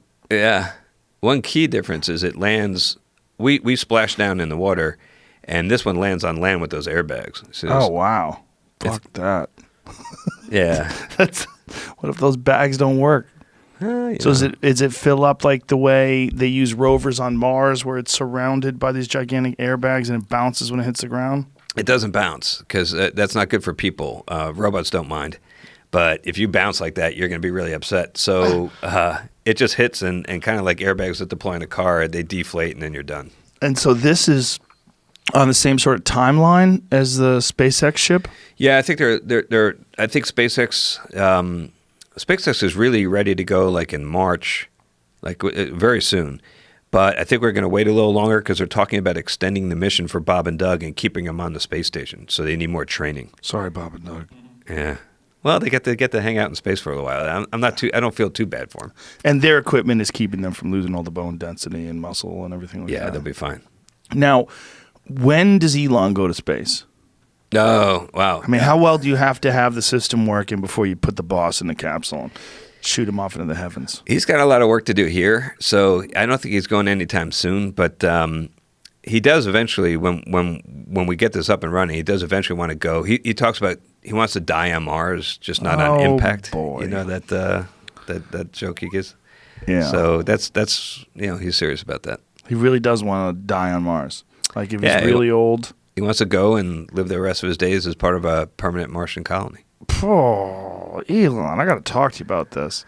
But he's not going until Has he always thought that way? Yeah. That's always been the plan? That's always been the plan. Maybe we can get him high again. See if he reconsiders. Seems like a terrible idea. Well, he's going to wait. He's not going to be the first one. He's going to wait until we have like pizza up there and some cappuccino and like a decent hotel. And so the concept is terraforming, right? That's not going to happen. I think even Elon would tell you that's not going to happen in his lifetime. That's something that like generations from now we could think about. That's hard. So there's some sort of domed civilization, like what? Yeah, we're gonna live in some kind of pressurized compartment, some kind of pressurized habitat. So it'd be kind of like science fiction, like what you see in science fiction things, where ships land on planets and people live inside the ships, and you can't go outside unless you wear a suit. Unless you wear a suit, yeah. Wow. But hopefully there'll be plenty of room inside if once this thing grows to be really big. We also have to make sure it's really, really well protected from radiation, because even once you're on Mars, you have to worry about those GCRs and yeah. Didn't he have an idea to like nuke the caps? Yeah, like nuke the solar polar caps and. Yeah, it's not like anybody's really sitting around drawing up plans for that. That was kind of like if we had to do it, how could we do it? That's one thing, that came off the top of his head. But and what was that? That was to raise the temperature or to change the atmosphere? Or? That's to like melt the caps and then eject a lot of gas into the atmosphere and beef up the Martian atmosphere. What a weird roll of the dice that would be. I don't think we're going to be trying that anytime soon. And what is the concept, like in terms of terraforming, what kind of window of time would it take to turn that into a livable environment? That you're starting to really extrapolate it out pretty far, and it'd be pretty hard for me to give you a timeline. Okay. So there's like giant leaps of technology that have to take place. Yeah, that's a big one. But it's as a proof of concept. It's sort of, I mean, there is a theory, right, that you can alter the atmosphere and. I mean, Mars has got enough gravity that if you could put enough gas into the atmosphere, it would stick around. Kind of like, it's got it's possible. You're not going to get to one atmosphere pressure like 14.7 psi like we enjoy here, but might be enough. Now, and their gravity is what percentage of Earth's? It's about a third. Third. Yeah. Wow. So right. You would definitely experience a lot of the same issues that you have if you go to the space station. So if you wanted to go from Mars back to Earth, there would definitely be some sort of an adjustment period. Yeah. The really interesting thing is like we have a lot of data. We know what happens in 0G because we have a lot of us that have been up to the space station and Skylab and Mir and all that. And we have tons of data at 1G because all of us every day live in 1G. We don't really have any data in between. So the question is a half a G half as good? Or maybe it's like 80% as good. Right.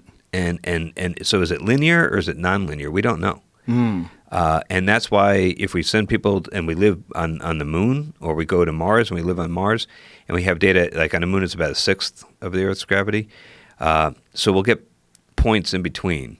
And then we can figure out if this thing is – there's a lot of stuff that happens to you that may be completely solved with even just the smallest amount of G. But we don't know. Well, that's interesting, right? We don't know. Yeah, because 0 G is an issue. We don't know how much of an issue 1/3 G is. Yeah. Now, what about food? Like, what are they going to do with food on Mars? Are they going to have to fly all the ingredients out, everything out? Once you start talking about missions that are that long, carrying all your food with you, bringing it all becomes mass prohibitive. You just got to take so much, and and that just means you need that much bigger of a rocket, and it just after a while it gets to the point where it doesn't work. What's all the food for the rest of your life, essentially? Yeah. So we're probably, if we're talking about like living for a long time on Mars or even deep space missions, we got to grow food. So we probably plants hydroponically. Like the Matt Damon movie. Yeah, yeah. How realistic was that? That movie was really pretty good. Pretty good movie. Yeah, there was. I met the author, the guy that wrote Andy Weir, the guy that wrote the book, and I told him that I really didn't like his book. You told him that? Yeah. And he's like, why? Was it because like there's not really enough dynamic pressure in a Martian windstorm to knock the antenna off the roof? I'm like, nah, I was fine with that. He's like, well, it's because we didn't have enough redundancy in the comm system, and that's not really realistic. I'm like, no. He goes, well, why didn't you like it? I'm like, well, listen, I have a long day of work at SpaceX. I come home. I open up the book before I go to bed, and I'm reading this like, okay, I got 62 sols, and I got to cover 3,000 kilometers, and I've got 52 moles of nitrogen hydroxide, blah, blah, blah. And I'm like, it's like I'm still at work. It's like, I don't want that. I want some escapism. I want to like go home and read a romance novel or something. Well, that's not his fault, though. No. Well, you're just busting his balls. I was busting his balls. Yeah. That's it's interesting though that he got it close. Yeah, he did a great job. That's actually. for some, does he have a background in that? Yeah, I think he does. I think he's an engineer or something. Okay, that makes more sense. Yeah. Yeah, but that movie was terrifying. Like the idea that you can get stuck up there. The only part of the movie, which I don't think was in the book, that was not realistic at all, was when he cuts his glove and does the Iron Man thing. He's like flying back to the spaceship. You can't really control it that. You'd spin out of control if you tried that. You'd also need a big hole to really get enough propulsion, and then your suit would deflate. I mean, that's just not going to work. Yeah, and how long would you survive out there with no suit? That's a good question. Just holding your breath. Well, you can't really hold your breath because as the pressure all goes down, the first thing you have to worry about is barotrauma. So like in your lungs and in your sinuses, and it's all going to like an overinflated balloon. So it's like if you try to hold your breath, that's a wrong thing to do because you're going to. So you have to let the breath out. Yeah. You can't really do that for very long though. Like the way people hold their breath underwater, they actually have breath in their lungs. Yeah. Right. But they're not equalizing with the pressure as they go down, when they do those like free diving things, right? So if you're going to equalize, you're going to have to let the air out or it's going to just expand and it'll be extremely painful and hurt you. So you could do that, but then eventually you get to the point where the pressure gets so low that all the liquid in your tissues starts turning into gas, and it's called ebullition. And then you'll start getting this massive swelling, like your neck will puff up like that, and everything. You'll get grotesque swelling, and wherever that your blood is turning to gas, and all the liquids in your tissues are turning into gas. And it's not a good thing. How long will that take before that starts happening? That will start happening fairly quickly when you equalize after you breathe out all that air. You can counteract it by having squeeze suits, like suits with mechanical counterpressure that squeeze it and hold it in, like a blood pressure cuff kind of pressure kind of thing. So you could do that. Doesn't sound promising. No. There's ways you can live through it, but it is. We've had this happen to people in vacuum chambers accidents, like industrial vacuum chambers, and one test chamber in NASA once had an accident, and we've momentarily subjected people to close to space vacuum, but very quickly got them back to pressure, and they were okay. So all the bubbles just kind of like it's like swell up and swell down. Now, what is the timeline in terms of like, does SpaceX have a multiple stage timeline, like a timeline for incorporating the Dragon crew, and then a timeline for the Starhopper, and then a timeline for additional projects in the future? Like, is he thinking along these lines of charted out progress? Oh yeah. He's in fact he measures pretty much every major decision by whether or not it brings the day when we have a self-sustainable colony on Mars sooner or later. That's the prism by which he makes every single decision he makes it through that prism. Jesus. Yeah. So he's got an idea, and he'll keep pushing, and he gives us aggressive timelines that we have to work to, and we work really hard to try to meet them. It's hard when you're doing stuff that's this complicated to predict exactly how long it's going to take. So, we end up often falling a little bit behind, but we do our best. That's the case, though, with everything that's that crazy, right? Yeah. I mean, especially with Elon, he's never right in his predictions. All his wacky inventions, they're always a little off, Yeah. But when you think... But he's so driven, and he's such a smart guy, and he's really the most driven person I think I've ever met. I'll give you a story to kind of illustrate it. Once, when I first got hired by SpaceX, we did an interview with 60 Minutes, and they interviewed Elon and myself, and Scott Pelley was the anchor. He talked to us, and he said to me, "Why did you leave NASA and come work for SpaceX? You had like the best gig in the world, going up on rockets and stuff. Why would you do that?" And I said, well, if you can go back in time and you were a young engineer and you had the opportunity to like get in on the ground floor and work with Howard Hughes when he was like doing all the crazy stuff he was doing in his day, wouldn't you want to be a part of that?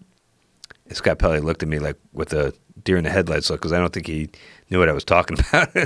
But I was like, but then I realized as soon as I said that, like, oh my God, I just made a terrible strategic error. I compared my boss to Howard Hughes, and things didn't end up that well for Howard. He went crazy, right? He went kind of crazy. He became washed his hands too much and germaphobe. He was peeing in jars, and like his fingernails grew out like. Yeah. And I was like, oh no, I really kind of stepped in it, right? So you don't want to say that about the boss, right? So it took a while. It was like months later. We were driving in a rental car, just the two of us, in Florida. We had a meeting at NASA, and we were driving back to the airport to get on his airplane to come back to L.A.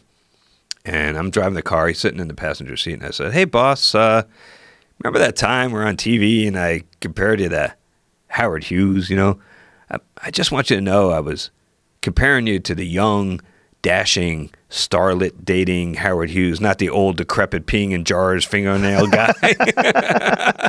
It's all about the timeline. Yeah.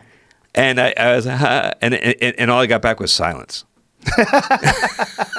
And now I'm really scared, right? And I'm sitting there like waiting for him to say something. And Elon will do this. And he did this on your show, right? He kind of like, if you pose to him a serious question, he'll consider it. And he'll kind of go into this almost like a trance. He'll stare off into space, and you can see the wheels turn. And he's like focusing all of his intellect, which is considerable, on this one question. And that's what was happening. So I waited. And then he turned back to me and he said, Garrett, I don't think it's an apt comparison. I said, oh, okay, good. Why? I'm curious, why do you think that? And he said, well, none of Howard's designs, as brilliant as they were, ended up really changing the way we live our lives. So we don't send, like he made the Spruce Goose, which is an incredible airplane. It was all wood, trying to solve the problem during the war of rationing. He said, we don't send our goods across the oceans in giant wooden airplanes. We don't do that. The H-1 Racer was a beautiful airplane, but it was a one-off. It never really led to a large designs that changed the way people live their lives. So that was his objection, was not that like I was comparing him to some creep, but that it's really important to him to have the legacy of drastically impacting the way all of us live our lives, of kind of the way Steve Jobs did or others that really move the ball downfield for humanity. That's what's driving him. He's such an unusual human. I mean, there's very few people that you could make any kind of rational comparison to other than maybe Nikola Tesla. you really stop and think what he's done. Yeah. And the fact that he does them all simultaneously, that he's involved in the Boring project, he's involved in Tesla and SpaceX all simultaneously, and Tesla home, solar, all the solar panels and the making solar tiles for roofs, and he's doing so many different things at the same time. It's almost impossible. Like I don't understand how he does it. Yeah, I've seen him do it, and I still don't understand it. It's like I kind of burn myself out just trying to do one of those things. Yeah. He does all of them, and I mean, he does have all the advantages of wealth, which helps. So like he'll have meetings with us, and he'll walk out of his last meeting, and he'll walk across the street to Hawthorne Airport, hop on his jet, and he's at Palo Alto in a couple hours, and he can be first thing in the morning at Tesla. Right. And he's got a staff that helps him, and he's got those advantages. But that isn't in any way describe what he or that doesn't explain why he's able to do what he does. I don't know how he does it, to be honest. Well, he's the next stage of humanity. Yeah. If people are evolving, he's like looking at us from the next spot. He's like, "Hey guys, I've got some ideas." Yeah, I mean, he's just an idea factory, and what's really remarkable to me is the breadth of his knowledge. I mean, I've met a lot of super smart people, but they're usually super smart on one thing, and he's able to have conversations with our top engineers about the software and the most arcane aspects of that, and then he'll turn to our manufacturing engineers and have discussions about some really esoteric welding process for some crazy alloy, and he'll just go back and forth, and his ability to do that across all the different technologies that go into rockets and cars and everything else he does, that's what really impresses me. Well, also the lack of burnout, because he's been doing it at this incredible rate, 16 hours a day for how long? His whole life, I think. That's nuts. I know. And he's still hungry for it. And he's still taking on these new projects and new ideas. And yeah, at that pace, 7 years was about as much as I could take. I was like, I need to do something else. Yeah, I just don't. I'm very happy he exists. Yeah. But he's very confusing to me. I just feel so stupid when I'm around him. Like the conversations I've had with him, I'm like, God damn, I'm dumb. No. You gotta do what you gotta do with what you got. I won't go that far. So his ultimate goal is to create some sort of a colony on Mars, but he believes that this technology will continue to expand to the point where we will be leaving our solar system. We will be making human trips into other solar systems, into actual deep space.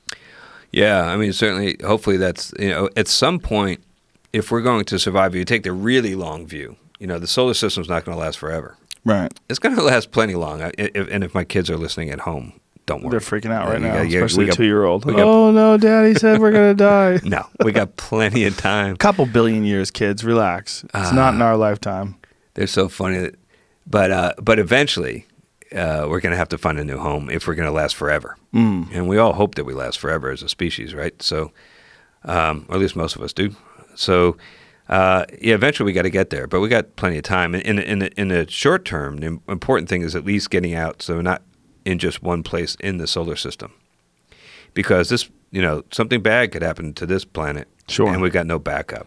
Right, particularly if there is a natural situation, supervolcano, asteroid impact, or we're doing a pretty good job of trashing this place all on our own. Yes, we don't really need an asteroid to hit us. We're kind of going down the road of making this place uninhabitable. Well, what we need is someone like Elon who concentrates on the solutions. I mean, he's obviously got a full plate, many full plates, but someone like him to concentrate on solutions to some of the environmental problems that we've created for ourselves here. Well, that was the thought behind Tesla. I mean, so Tesla's kind of like Plan A, save this planet, and SpaceX is kind of Plan B, if you look at it that way. It's just so weird to have a guy like that amongst us. Yeah, especially have him as your boss. It was really weird. Have you talked to him at all about simulation theory? We never. The thing is, every time I talk to him, we focused on, and this is what he does. He focuses on the thing that we are working on. So that's one of the ways he does his time management. That's one of the ways he is able to do all these things. Is like he doesn't sit around and BS with you about like what's going on with was it Neuralink, the company where he's making the chips that go in your head. Oh, that's right. I forgot about that. That's the other thing he does. That one. He's changing the way humans interface with data. He never said to me like, Garrett, what do you think about having a chip in your head? That like never. He doesn't do that. He talks to the people who really know about chips and putting chips in people's head. He talks to them about it. So are you going to sign up for that? No. Your face. The expression you made. You're like, no. My website got hacked and it freaked me out. Well, they're going to put wires in your head. Yeah. Right? That's the idea behind it. That's the idea. Christ. Yeah. It's probably going to be inevitable. Once it happens, I mean, I don't want to be an early adopter, but once it does happen, and it really does remarkably increase your ability to interface with data, because that's the idea, right? So it ramps up the bandwidth in which people can access ideas and information. It's going to change the way we interface. Yeah. I mean, I could see it being kind of an extreme have and have not situation. Like you think about how far behind you are today, how left behind you are if you have no internet access. Right. And this will be this could be like another level of that. Yeah, I'm worried. I'm worried about that. Yeah, I got other things that keep me up at night. I got yeah, I mean, what is it got going a crazy 9-year-old and real world problems. Yeah, it's just, to me, it seems like if you pay attention to if you track technology, like where it's going, things constantly improve. We demand constant innovation. And we're already wearing these things on our body in watches now. A lot of people wearing the Apple Watches and the Samsung and all the Google Watches. And it just seems inevitable that it somehow or another advances to a point where there's a chip or something you wear or some plate that they put on the back of your head and screw in. Yeah, but then you watch like Black Mirror and I know. like, that is the problem. This might not be good. I mean, but do you have a sense of history that you are, first of all, you're amongst one of the rare human beings that has ever been in space. And then 2, you're working for a company that is at the very tip of the spear of innovation, like you're at the front of the line in terms of creating viable methods of sending people into space and returning them. I feel extremely fortunate, to have that experience I had at NASA and have the visceral experience, the incredible experience of flying in space, doing spacewalks, operating robot arms, launching on rockets and all that. And then coming to SpaceX and being there in the relatively early days and being there for 7 years, I feel like, I feel pretty satisfied that I got incredibly lucky to see these things and be in the room where it happens, It's pretty remarkable. And now, I'm still a consultant at SpaceX, but I'm a full-time professor at USC, so now I'm teaching and also working on TV shows. So now I'm like taking those incredible experiences I had open up a lot of other doors, and like I end up, it's like, for example, working on this TV show, I find myself like in a writer's room with a whole bunch of really talented, creative people, where there's no way in a million years this would ever happen to me if it weren't for these incredible experiences I was lucky enough to have. It's like that gets really surreal. I could only imagine. I mean, I can only imagine. Especially coming from your childhood, having that image on your wall, and now really being a part of this massive change in the way human beings are going to be able to travel in space. Yeah. Now, tell us about this TV show, because you were talking to me about it off air before we started. Yeah. So this is For All Mankind. It's on Apple TV, and the way I got involved with this thing, I was a big fan of Battlestar Galactica. The Me reboot. too. The reboot was awesome. Wasn't it? Oh, it's so underrated. Yeah. One of the best science fiction shows ever. Yeah. I mean, it was like in the early days of kind of like peak TV, I guess. And it was like, it was just so good. I mean, the writing was so good, and the whole concept and everything. Yeah. All the things they're exploring, and the science fiction is always at its best when it's like an allegory, and the way they explored things that were happening in society, like terrorism and stuff. The way they were able to depict it as in an alternate universe, I thought was spectacular. Yeah, it's brilliant show. So I'm watching it on the space station, which was like the best place to watch that thing. That's crazy. Do you using an iPad or something? Like, how do you have things stored, or is there a TV up there? There's no TV, but we have all these laptops, so they can send up files, and you can give them like 4 shows that you like. How long does it take for a show to download in space? Well, they download it for you, which is nice while you're working. And then when you're ready to watch, you just pop up the file. So is it like a satellite connection, internet satellite? It's a KU band system that goes to satellites that aren't part of it. NASA satellites are called TDRS satellites. So the data goes up to TDRS and then down to ground stations to White Sands and then to. So what kind of bandwidth are you getting? What's your latency? I don't remember the numbers, but we weren't getting when I was there. We weren't getting live internet because all that bandwidth is being used for science to get down all the data from the experiments and the video. So you can't check your Twitter. You can now. You can now? You can now. Oh, that's terrible. I just missed that. That's terrible. Yeah, it's probably it's probably what a better. Distraction. Yeah. Yeah. Just Google searching random things when you're supposed to be doing your job in space. Yeah.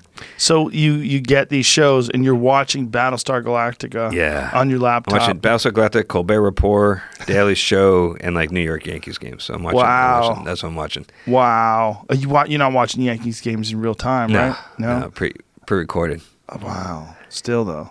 So it was just that was a nice like a bit of home that Sure. like I would play the radio broadcasts while I was working and just in the background, and so it would feel like you hear the crack of the bat and it's kind of like you're in space but you're still kind of connected to home. That seems like something that would go on in a movie. Yeah, like some guy who's working on a spaceship in the movie who's listening to a baseball game and goes, shit. 3 balls, 2 strikes. Yeah, doesn't that? Payoff. Yeah. That really does seem very like some classic George Clooney movie about space. Yeah, it's real. It's real. Wow, man.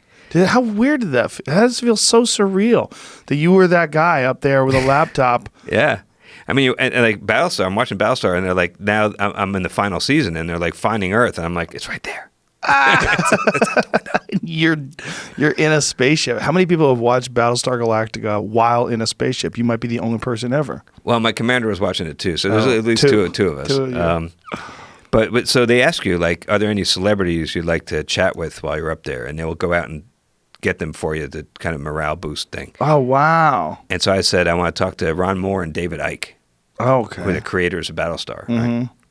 So we had this great Skype session. Wow. It was so cool. And that's why before I was going to mention this, when we were talking about, science fiction and science fact and how there's this crazy feedback loop about you got to think about it first. Like you go back and look at 2001 and you see these guys using tablets.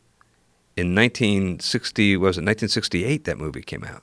And Steve Jobs saw that and said, I'm going to make one of those, right? And so there's this crazy like interplay between fiction and fact. And I got to talk to Ron Moore about all this, and then he invited me to come on the set for the final episode of Battlestar. Wow. And you're not supposed to, like, the first 30 days you're back from a long duration mission, you're not supposed to like go anywhere. And I'm like, look, they're only going to shoot this once. It's 2 weeks from now. I'm going. And the last time I checked, this is a free country. You're not going to stop me. So I went all the way up to Vancouver, and I got to go on the set. I met all the cast. I got to be a focus puller on the camera guy. I got to do the sticks, Oh, wow. I just had a blast. And then they made me an extra. I was a colonial marine in the back of a ship that gets blown up. I'm sure that show was super complicated to make, but I would love if they brought it back. Yeah. I don't think people appreciate it enough because it was on Sci-Fi, which is not the most popular network, and it's also a reboot of a classic show, so maybe it had like a bit of a stink to it, but that was so much better than the first version of it. Oh, no comparison. It's a great fucking show. It's really intense. Yes, it's awesome. It's really, really well made. I love it. Everything about it, from the plot to the acting. It's sensational. Yeah. This is my favorite sci-fi show of all time, for sure. Yeah, me too. It's blasphemy for Star Trek fans, but yeah, but it's really good. It's fucking good, man. I mean, you couldn't have it without Star Trek. You couldn't have it without the original Battlestar Galactica. But at the end of the day, it's yeah, the they all best. kind of build on each other, and that's what. And so then Ron went off and did Outlander after that. Oh, okay. And now he came in one day. He calls me up and he says, "I got this new idea. Can I come by? We can get together and maybe I could bounce the idea off of you." And I was like, "Yeah."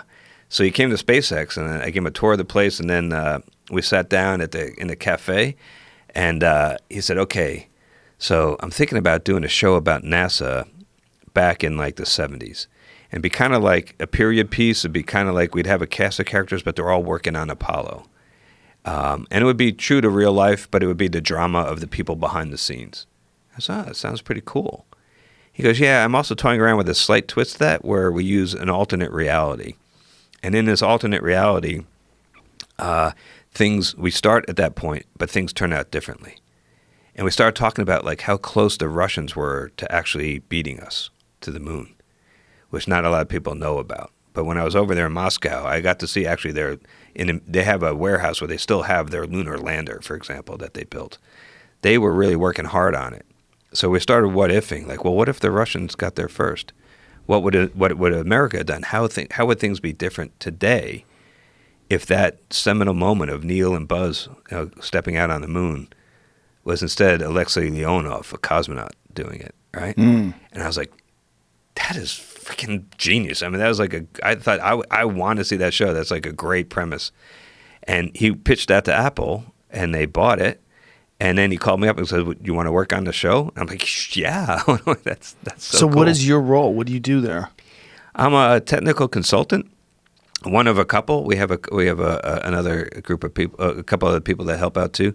But I get involved in like everything. So I was in the writer's room where we're first coming up with basic ideas and sketching out like multiple seasons and character arcs and all that kind of stuff. Wow. And then I get all the scripts and I read them all and I give notes on all the scripts. And then I come to the set and I meet with the actors, the cast, and I give them suggestions about like how to look real when they're in space. And then I like work with the VFX guys. I work with the stunt team. I get phone calls from like the hair and makeup people, like what do ladies do with their hair if they have long hair when they do a spacewalk? I'm like, you're calling the wrong guy, but I can ask a friend, right? So that's what's so much fun for me. It's like, you know how like you can pay a whole lot of money and go to fantasy baseball camp, Yeah. and like you get to like have batting practice with the Dodgers or something, and they humor you because you paid a lot of money. Well, it's kind of like that. I keep waiting for them to say like, okay, the fun is over. Get out of here. Go back to your day job, But I'm like, I'm just loving it. That's wild. So how much correcting do you have to do? How much do you get the script and go, hey, that doesn't happen. That you can't do that. That's not. It depends. And every production is different. The nice thing about For All Mankind is they really, really want to get it right. I've worked on other projects where they say they want to get it right, but then they like completely blow off the laws of physics. And I'm okay with that. Like The Martian with the hand cutting thing. Yeah. Because at the end of the day, like I said this to some of my students, like nobody goes to see a movie for the orbital mechanics. Right? You go for the story, the characters, the act. Sure. Yeah. But it's hard if you're an expert in something to watch a movie where they fudge stuff and it doesn't make sense. Yeah. Like for me, martial arts movies, when martial arts movies do dumb shit, I'm like, come on, man. Or if I watch a movie about a pool player and I can tell the guy can't really play pool, I get upset. Yeah. So for you, when you're watching something like Gravity, right? That was a big one. A lot of people got really, like Neil deGrasse Tyson. I know, he hated that. He hated it. He went to... I liked it. And the problem is now that I have this job, now I'm getting more persnickety about it, I'm sure. Now I'm watching, I'm like, that's not right. But everything. The gravity, the hair. I used to not care, though. Like, really? When I first saw Gravity, I loved it because it was a good story. It gripped me. But you knew that those space stations were not close to each other. Oh, yeah. The inclinations the orbits are totally different. You're going to go from one to the other with a fire extinguisher. I knew that was complete bullshit. Don't get me wrong. But that leap where they're treating you like you're a moron, they're treating you like there's no way you're going to be able to research this. But someone like you, that's your life. So like that's nonsense. So you're sitting there watching some hokey solution. Yeah. For something that would never work. Yeah, if it gets to the point where but that's a beautiful thing about like doing this with television is you don't have to actually be right. You just have to be believable, which the bar is like when I'm teaching my class at USC, I got to be right. But when I'm like, yeah, well, maybe this could happen. Right. You know, with the TV show, it's easier. But this TV show, you're just saying they really want to try to get it right. They really do, because it's really important to them. And so, yeah, I've ended up making like wholesale changes to episodes. Become like the original idea. I try very, very hard not to interfere with their creative process because they're really, really good at that. And I'm not worthy. But I'm like, yeah, okay, I see what you're trying to do. You want this guy to be the hero. You want this person to feel remorse. You want this, and over the course of time, this person has a change of heart. I get the story. But what if, instead of doing it this way, what if the events occur like this, because this could actually happen, right? And so I tried to change it. And there's one, like episode 9 and a little bit of episode 10 of season 1, I ended up sitting and working very closely with the writers and changing all the technical content to make the story work in a believable way. And that when we do that and then you see it on the screen, it's like so incredibly rewarding. It's really fun. That must be, especially as someone who's a sci-fi fan. Like Yeah. you've had 2 dream lives here. Like You I had know? 3 or 4 really. But That's incredible that you've gone from NASA to SpaceX and now to be able to create television shows that you can actually enjoy. yeah. Wow. One thing I wanted to ask you about space is we always hear stuff about space junk, about satellites and just junk that's floating around the atmosphere. How much of a concern is that, and what could be done about that stuff? It's a huge concern. It's a very, very big problem in certain orbits around the Earth, low Earth orbit, and also at the geostationary orbits. They're very. That's where you could put like communication satellites, and they stay over one spot of the Earth. Those are very polluted. There's a lot of junk, and it is very dangerous, and it's a real problem. It's hard to clean up. Over time, eventually, even at higher altitudes, there's still a little bit of atmosphere, like individual atoms. Eventually, that slows you down. Those collisions eventually slow you down. So eventually it comes back, but it could take a long, long time. Come back to Earth, you mean? Yeah, it'll come back and it'll burn up. So the most important thing is don't make any more junk. That's like the best thing we can do. And we're getting much smarter. Like at SpaceX, we take our second stages and all of our NASA missions, and after it's accomplished its mission, we keep enough gas in the tank to burn the engine one more time and bring it back in one piece, so it doesn't blow up into smithereens and cause more junk. Whenever we do anti-satellite tests, though, China did one relatively recently, and we've done them in the past. Those are like the worst because they create giant clouds of junk, and we still have to live with that. Is there any concepts on the table for how to take that stuff out? There's some ideas of using lasers to laser the things and make subtle changes to their trajectories and orbits. But it's all the technical solutions are challenging and expensive. So I don't know of any one idea that's going to just solve this problem easily. Because we've seen the map of the Earth and all the different satellites that orbit it now, and all the different pieces of junk that have been identified. It's crazy. Yeah, the amount of stuff, and it seems like nobody kind of thought it through. They just sort of did it and left the junk up there, and that's what humans do, man. I mean, we've been dumping stuff in the oceans forever and not really giving much thought to it. And now we're finding giant gyres of plastic or down, So, yeah, we tend to not really react until it's a really big problem. But it's a big problem. And when I did my first spacewalk, one of the things we had to do was we had to bring in this handle that we're going to use on a subsequent spacewalk. We call it a D handle. It's just basically a half-inch piece of aluminum around like this that you can attach to something and then carry things.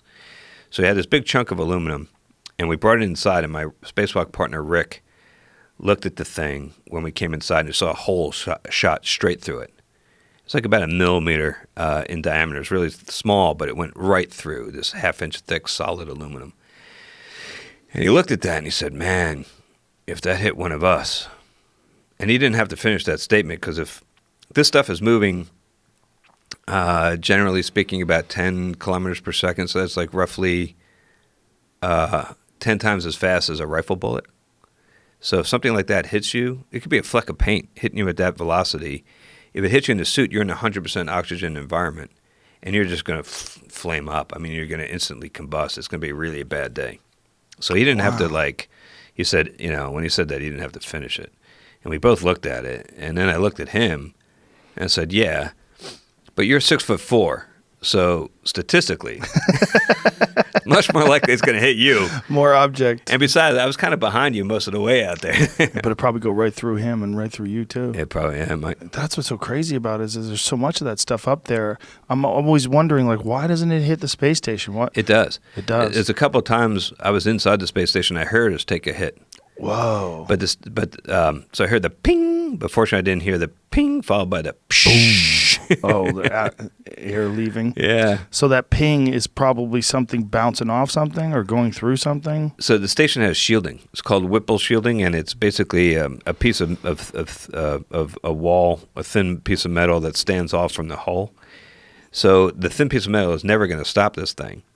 But when it hits at that hypervelocity, it breaks up into lots of little tiny pieces, and it's almost like a fluid at that point. It's like these like almost a cloud of dust. And then when it hits the hull, those individual pieces don't penetrate. Mm. So it just shatters it, and that works. What if it hits that window? It's hit the shuttle window. You know, it has multiple panes and it's really, really strong. But we came home with big. It looks like when a rocket's kicked up and it takes. Really? Yeah, we've seen that. Yeah. Wow. That's a little scary. Jesus Christ, a little? Yeah. What about micrometeors and things along those lines? Well, depending on where you are. So in Earth orbit, there's much more of man-made junk than there are micrometeorites, but there are those too. When you get out away from Earth orbit, like if we're going to go back to the moon, then there's no more human-made junk, but those micrometeorites are still out there, and they can do the same kind of damage. But there's a lot fewer of them. The density of those things is a lot less than what you experience. So it's if you go to Mars, I'd worry about the radiation first, and then the micrometeorites are like down the list. There seems so many things to think about. Yeah.